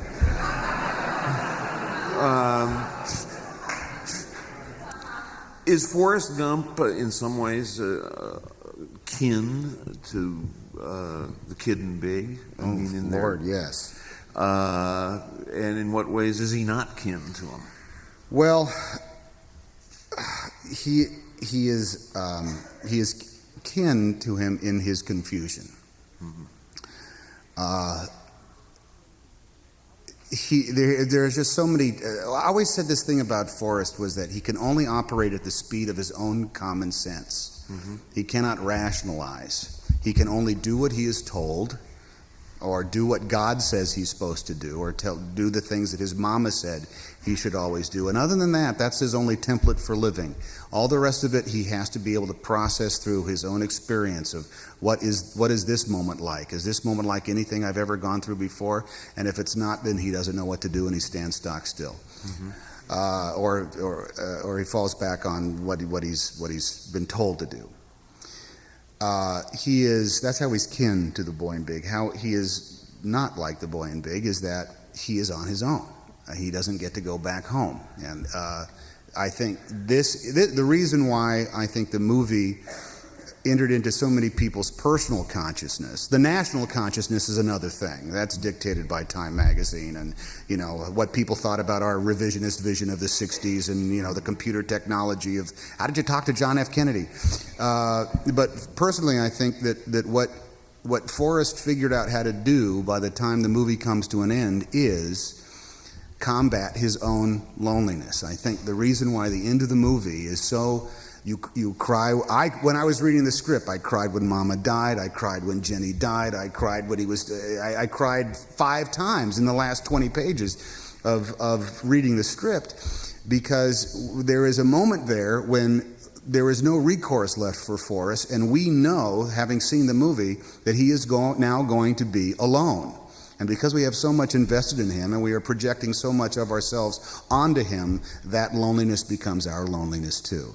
And it is not till at the end of the movie, where if you haven't seen Forrest Gump, he has a little boy, that we realize that it's incredibly hopeful that Forrest has in fact survived. Therefore, we have survived because he has somebody else that is going to keep him engaged. And he has a family that is going to be just as nurturing to him as he is going to be able to nurture it. And therefore, he beats the loneliness rap. And in that respect, Josh has a much easier time because he just gets to go back to his house. Here is that scene where we see Forrest Gump coming up to the moment where he beats the rap. I once did a television program about George Cukor, the famous director of the Golden Age. And he said that the business of movies, and he's talking real commercial movies, is to penetrate the reality that lies beneath conventions.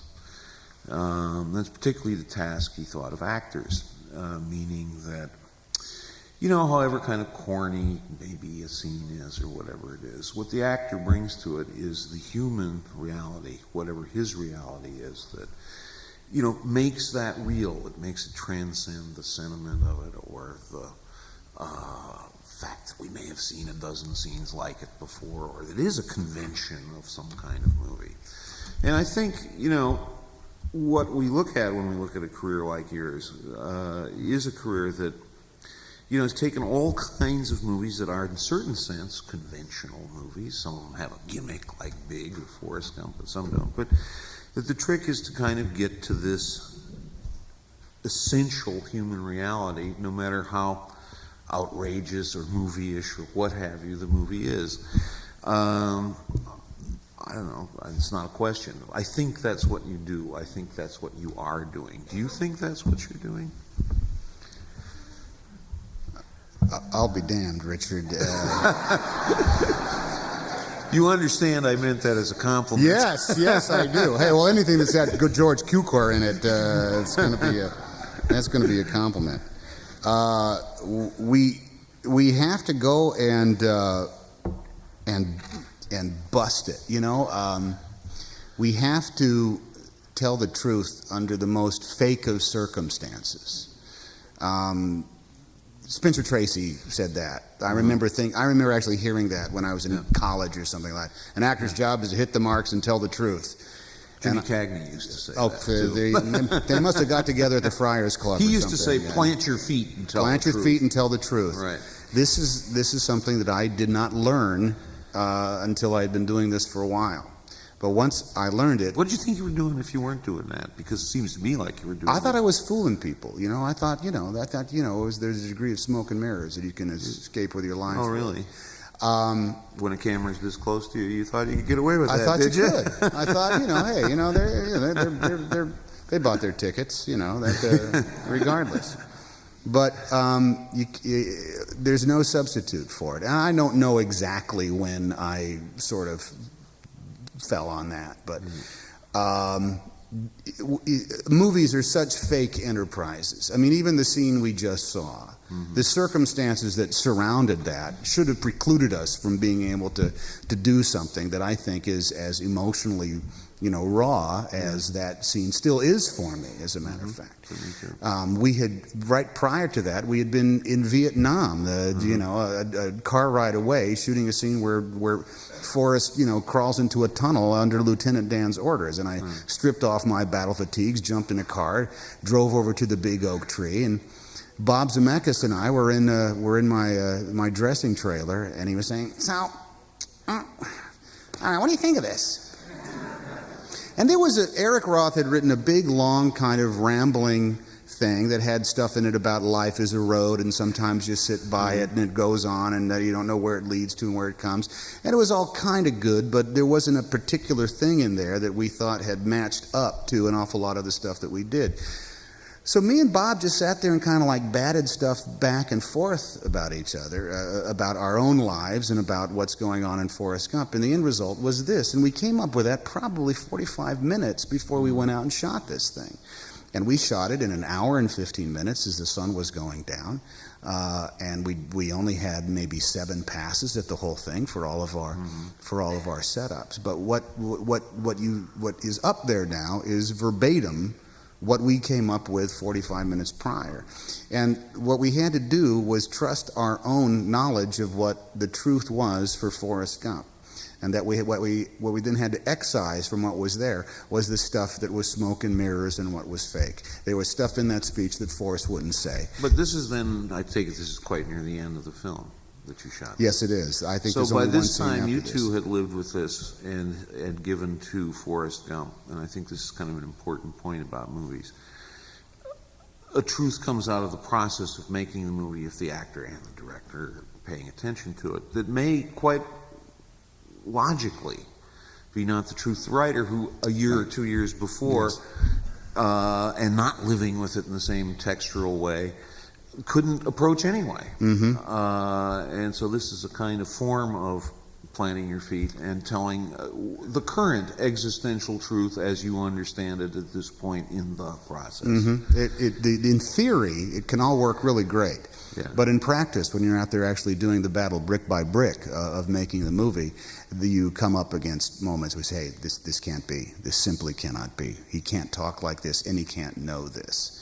And that happened so many times on Forrest Gump that we lost count. There were so many times we were standing up in front of something. Wait, whoa. No. That's not going to work. You know why? Because Forrest Gump, he went through that, and they're, oh my God, you're absolutely right. Give me a piece of paper, somebody. That's the way Bob talks. And then we would force them. But we were so armed with understanding and trusting each other as far as the movie that we were making that we believed each other when the other person said, you can't do that. This is the end of your career, as far as I'm concerned, for this evening as an actor. And and now we're going to talk about you as a director. I know. Okay, but sorry, folks. Hey, Hey, the price of baseball goes down. It's extra innings. It's only 1 o'clock. It's only but 1 hey. o'clock in the morning. That thing that you do is something that I think you have not done as an actor. That is to say, it's an ensemble piece. It's about an ensemble piece about an ensemble, for Pete's sake.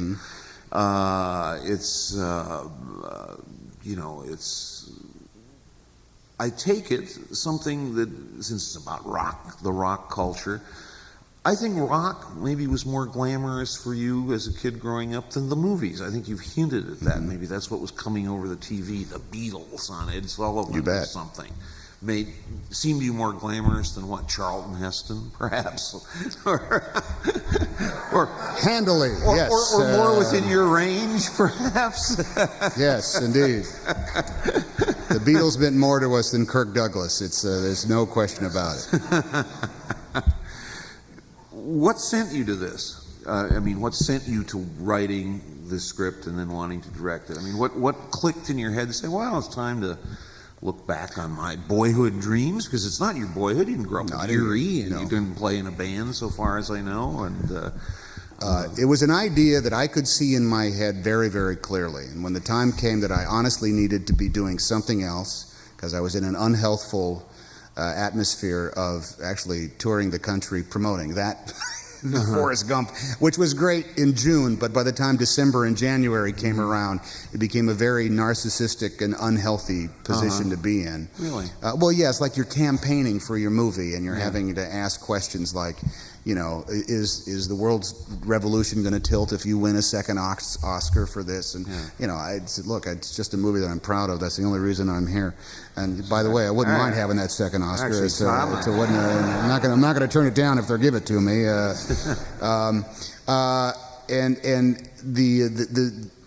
You throw yourself into this pit of I'm going to try to write this thing. I've never written a screenplay before, but I've worked on screenplays and with screenplays, and I have people that I trust will tell me I have my head up my butt if it doesn't work very well.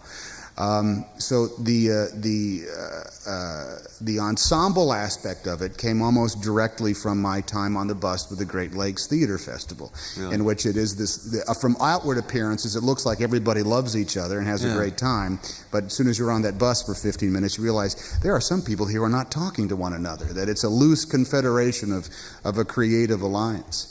But likewise goes, it was also I have forever been fascinated by this very narrow frame of time of 1964, when I was the youngest kid in the house. Everybody else was teenagers, and the argument always seemed to be is who's better, the Beatles or the next band that appeared on the Ed Sullivan Show.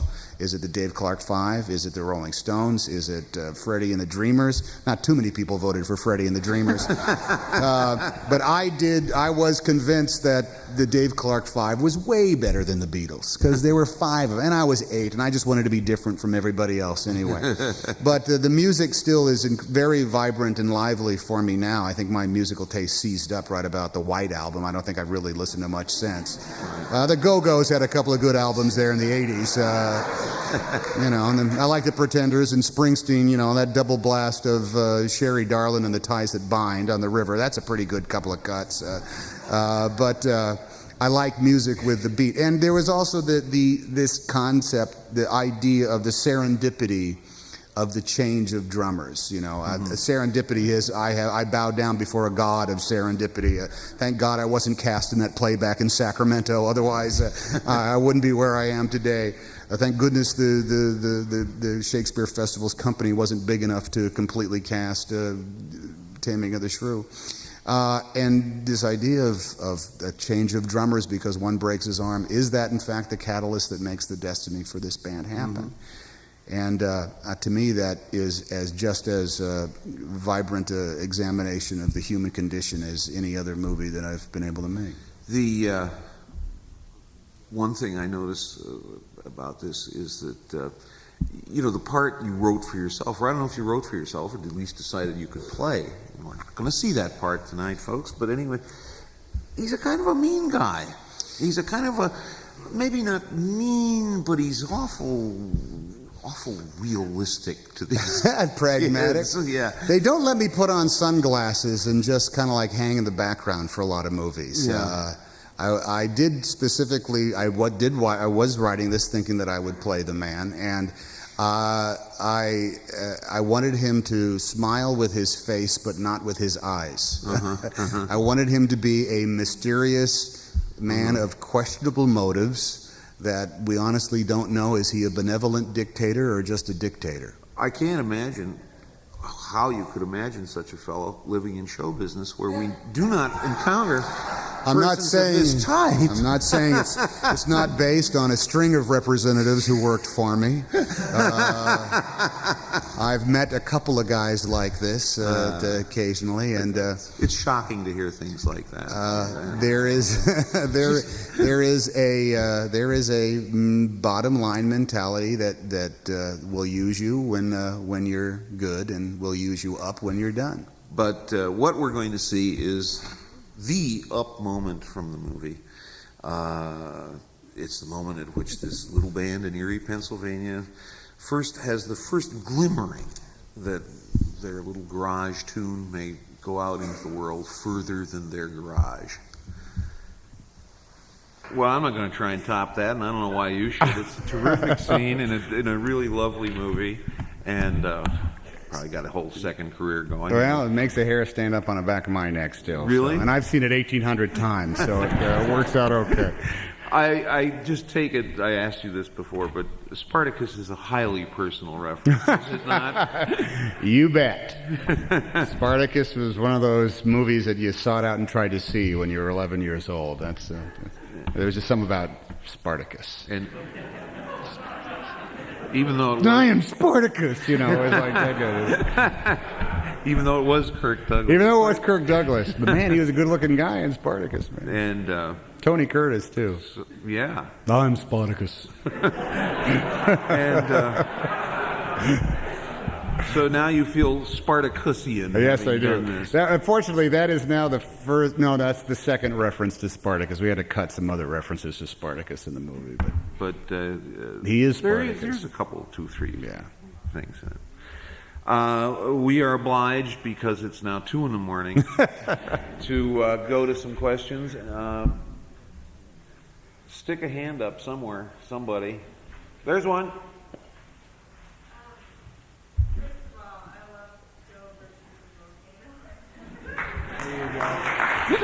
And we have no clip.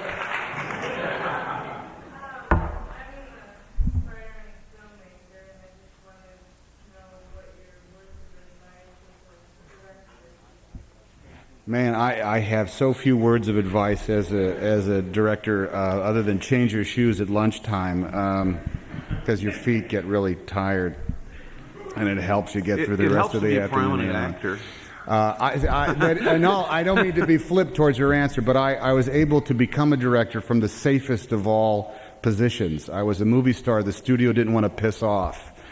So I got to go and say, I'd like to direct this movie. And they said, yeah, okay, Tom, we'd love you to direct the movie. We want you to have a long and fruitful relationship with the studio, so let's have it begin with this movie of yours you want to direct. I think there is no substitute for perseverance, and I think anytime you get an opportunity to create something that is honestly some sort of visual translation of either something that's in your head or is on a piece of paper, you must leap at that opportunity, no matter how mundane or trivial it may be, because that is where you will develop everything that will become your style. I can't see any hands, so anybody else? In that gentleman. Guy in Yankee hat in back. Yeah. That I've worked with, or in life as we know it. My favorite actor of all time is Robert Duvall. He has been ever since I saw a movie called The Rain People that was one of Coppola's early works, and then just a week or so later was watching To Kill a Mockingbird and realized he was the guy playing Boo Radley all those years. From that moment on, I was just on his creative bust, and I'd still pay money just to see him walk across the street. My favorite actress is Sophia Loren, for reasons that are obvious to any.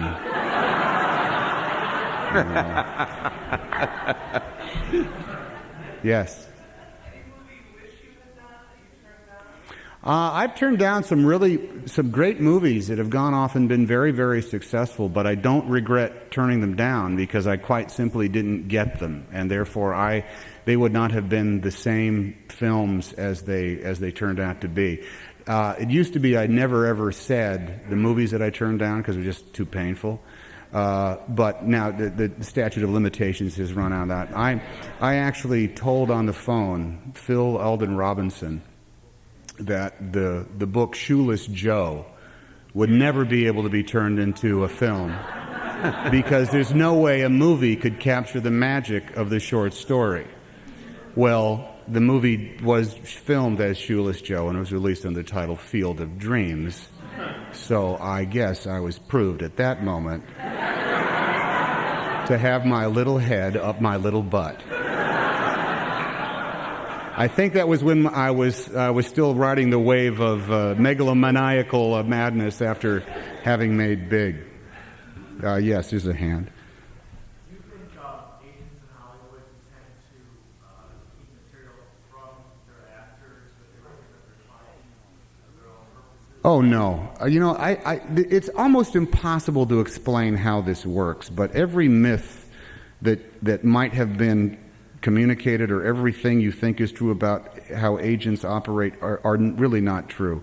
An actor forges his own decisions. An agent will not keep a script. It's impossible for him to keep a script from an actor. If you're at my level, I have conversations with people all the time. They just meet me and say, "Hey, I've got a script," and I say, "Well, send it to my agent or send it to me," and I know about it. When you're at a lesser level and you're trying to get work, an agent will kill for you to see a script and read a script and like a script and get the job because he makes money off of that.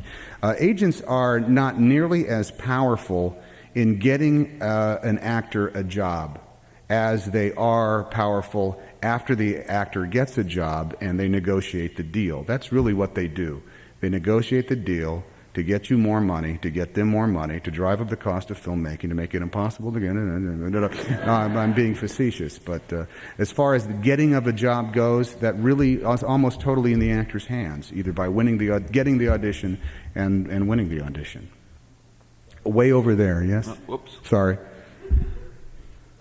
your body of work, what was the biggest surprise for you? Whether you thought this was going to fly critically and you got something success and maybe didn't, or vice versa, you weren't sure it was going to hit and it didn't? Well, it's hard to say the biggest surprise because they're almost always a surprise. Very rarely do you see the movie and say, well, this is it. This movie is going to make $127 million. There's no question about it. I would say of late, what surprised us all very much was Apollo 13 being as successful as it was commercially, simply because everybody knew the ending. We didn't know if, hey, they lived. Jim Lovell is at the press junket, for crying out loud, so obviously he made it back okay. We didn't know if they would actually be able to withstand that foreknowledge and also the amount of technical lingo that we were throwing at them in lieu of kind of like fake dramatic moments from the flight. Yes. One over here. Who is one of the greatest directors you've worked with and why? Well, Bob Zemeckis is the most thoroughly. I mean, he is possessed by the movies that he makes, and he works himself and you and the crew into the ground in the course of making the movie. But it is never from a position of not knowing what he wants. A lot of times you'll work with directors and you'll waste a good chunk of the day just trying to figure out how to do it and where to, and then eventually you kind of figure it out and then you got to go back and make some changes from other stuff that you did just because they finally figured it out at 11 o'clock in the morning or 2 in the afternoon. Bob Zemeckis knows exactly what he's doing. You show up there, the camera is there, the shot is ready. You don't even have to rehearse it sometimes. You've just got to figure out how to say the lines. And there's a joke about Bob Zemeckis movies that all you do is remove the slates. The slates are the little clacker things at the beginning of every scene. You just cut that out of the film and the movie is cut and it's released like that. You put it in post and it's done. Because that's how thorough he has thought about every single one of those shots. He's amazing, and I don't know how he does that. There's other, Penny Marshall is the direct antithesis of that. Penny, I always said, Penny, this is movie making by attrition. You're just trying to wear us down. Well, I don't know what I'm going to want, so I need to here, I want to come here, and I was here. Here's a quick story, and by the time I made League of Their Own, I knew this, so I knew, boy, I know how Penny works. The girls on the team didn't. So there's one long scene in the movie in which the girls are all sitting in the dugout talking about ways they can attract more people to the games, and Madonna says, what if my bosoms pop out of my blouse? And everybody has a line, and I was supposed to be in that entire scene. And on paper, it was 7 pages long. Now let's see, 7 pages long in a Penny Marshall film, that will be 14 and a half days of shooting. The same scene over and over again. I have a line at the beginning and a line at the end. So when we were rehearsing it for the first time, all right, ready, and Tom, you're back in, girls, yeah, ready, action, Tom. I came out and I said something like, well, it looks like a great day for baseball. And then I walked out of the dugout. And she said, well, how come why'd you leave? Where are you going? I said, Penny, I'm the manager. I'm taking the lineup to the umpire at home plate. Oh, all right. And I got out of 2 weeks of the most mundane film shooting. I played ball. I read books. I learned how to knit. I sent faxes back and forth. I wrote a computer program. Then I showed up after 14 days of shooting to walk in at the very end of the scene saying, all right, girls, come on. There's dozens of people waiting for us to play baseball. And then I sat down in my place, and I think I only had to do that once. So there wasn't a hilarious story about directing techniques. But so every one of them has a very different way of shooting and filming and talking and communicating to you. And they're all worthwhile. It's just a matter of what the end result is going to be. Yes, way up there. I was just wondering, now that you were a director, how was your relationship with the cinematographer? That's your first experience with that, and him being in the business as long as he has, and the experience he has. I was just wondering how your relationship was it difficult for you as a transition, being in front of the camera, now being behind, and knowing how the camera angles were going to affect it? Yeah. At the very beginning of the filmmaking process on That Thing You Do, I threw myself on the mercy of Tak Fujimoto, Victor Kempster, our production designer, and Richard Chu, who was the film editor. Because I said, I don't know what to say to you guys. I've just been an actor and all this kind of stuff. I don't know the language. I don't know what I'm supposed to say to you. I don't know how to start this relationship off. With the actors, I was prepared because I was going to go in and say, look, all you have to do is come in with an idea and we'll go from there. Just, if you don't know your lines, know what you want to say instead of the lines and we'll figure it out. But just come in and go. You can't go wrong. You won't be punished. So come in. Come on. Let's go. Anything you want to do. But with Tak, for example, Tak would talk to me about film stocks, and I said, "Look, I don't know anything about film stocks, Tak. Whatever you want to do. Well, what kind of look do you want for the movie? Do you want a cold look or do you want a warm look?" And I would say a cold look, Tak. A cold look. I'd like it to look cold. And then he would say, "You want it to be a cold look?" I said, "No, I'd rather have it a warm look, Tak." A warm look. Once we started having these kind of inane conversations, it would turn into something where we could actually find some sort of common ground. Now, for example, the scene that you just saw, this is one of the first times, and Tak and I did talk about this. This was our shooting philosophy. That scene is one of the first times the camera moves in an obvious kind of manner.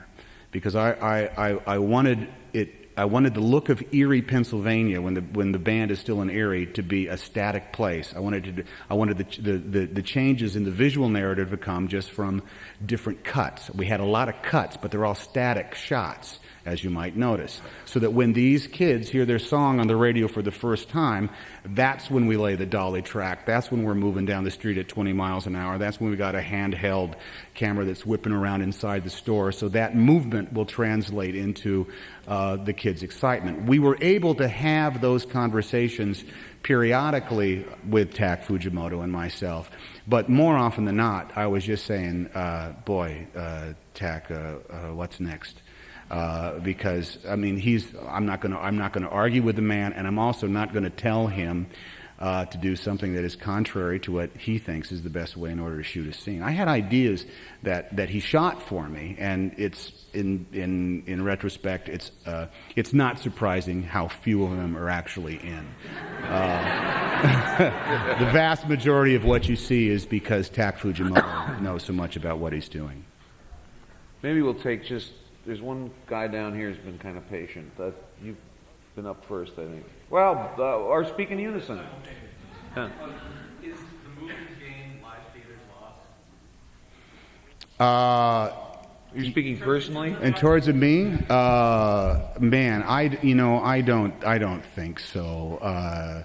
The chops that it requires to be a truly great stage actor is a hugely artistic enterprise, and I honestly think the only thing the theater lost was a loud actor. I just think I would have been very, very loud. Although I could have then had the distinction of playing myself in Big, the musical, which might have been a nice gig. You could be closing day after tomorrow. I could be closing a day after tomorrow. I would like to just say, and maybe I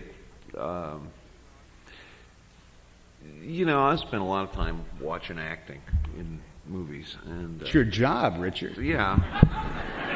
Somebody's got to do it. Who wouldn't? It's a pretty good gig, actually. It's a good gig because I love actors and I love acting, and because it is truly something I cannot do. And what there's this sort of theater, versus movies, and theater's loss and movies gain. But I think the kind of acting that Tom does, and this is my little essay on the subject, is kind of American acting. And it looks very simple, and it looks like it comes from someplace very simple. And I suppose it does, but the trick about it is always what you're stripping away from it to get down to that simplicity. And I think really, truly great movie actors, and you named a couple of them, Spencer Tracy, Cary Grant, and so forth, Jimmy Stewart, are in touch with that simple, basic thing. And they're also in touch with something else, which is very important to be in touch with, which is to be in touch with your sense of anger and rage and, not sucking up to the audience. One of the things as I went through your material is it's so easy. Comedians really do want to be loved, and I suppose comic actors want to be loved a little bit too. And one of the things I like about Tom's work is the integrity of his playing and his not only finding the simplicity, but not particularly asking us to love him. Maybe he just knows he's a lovable or even likable guy. Anyway, I think we have to end on that. Thank you. Sorry it went so late, everybody. Thank you.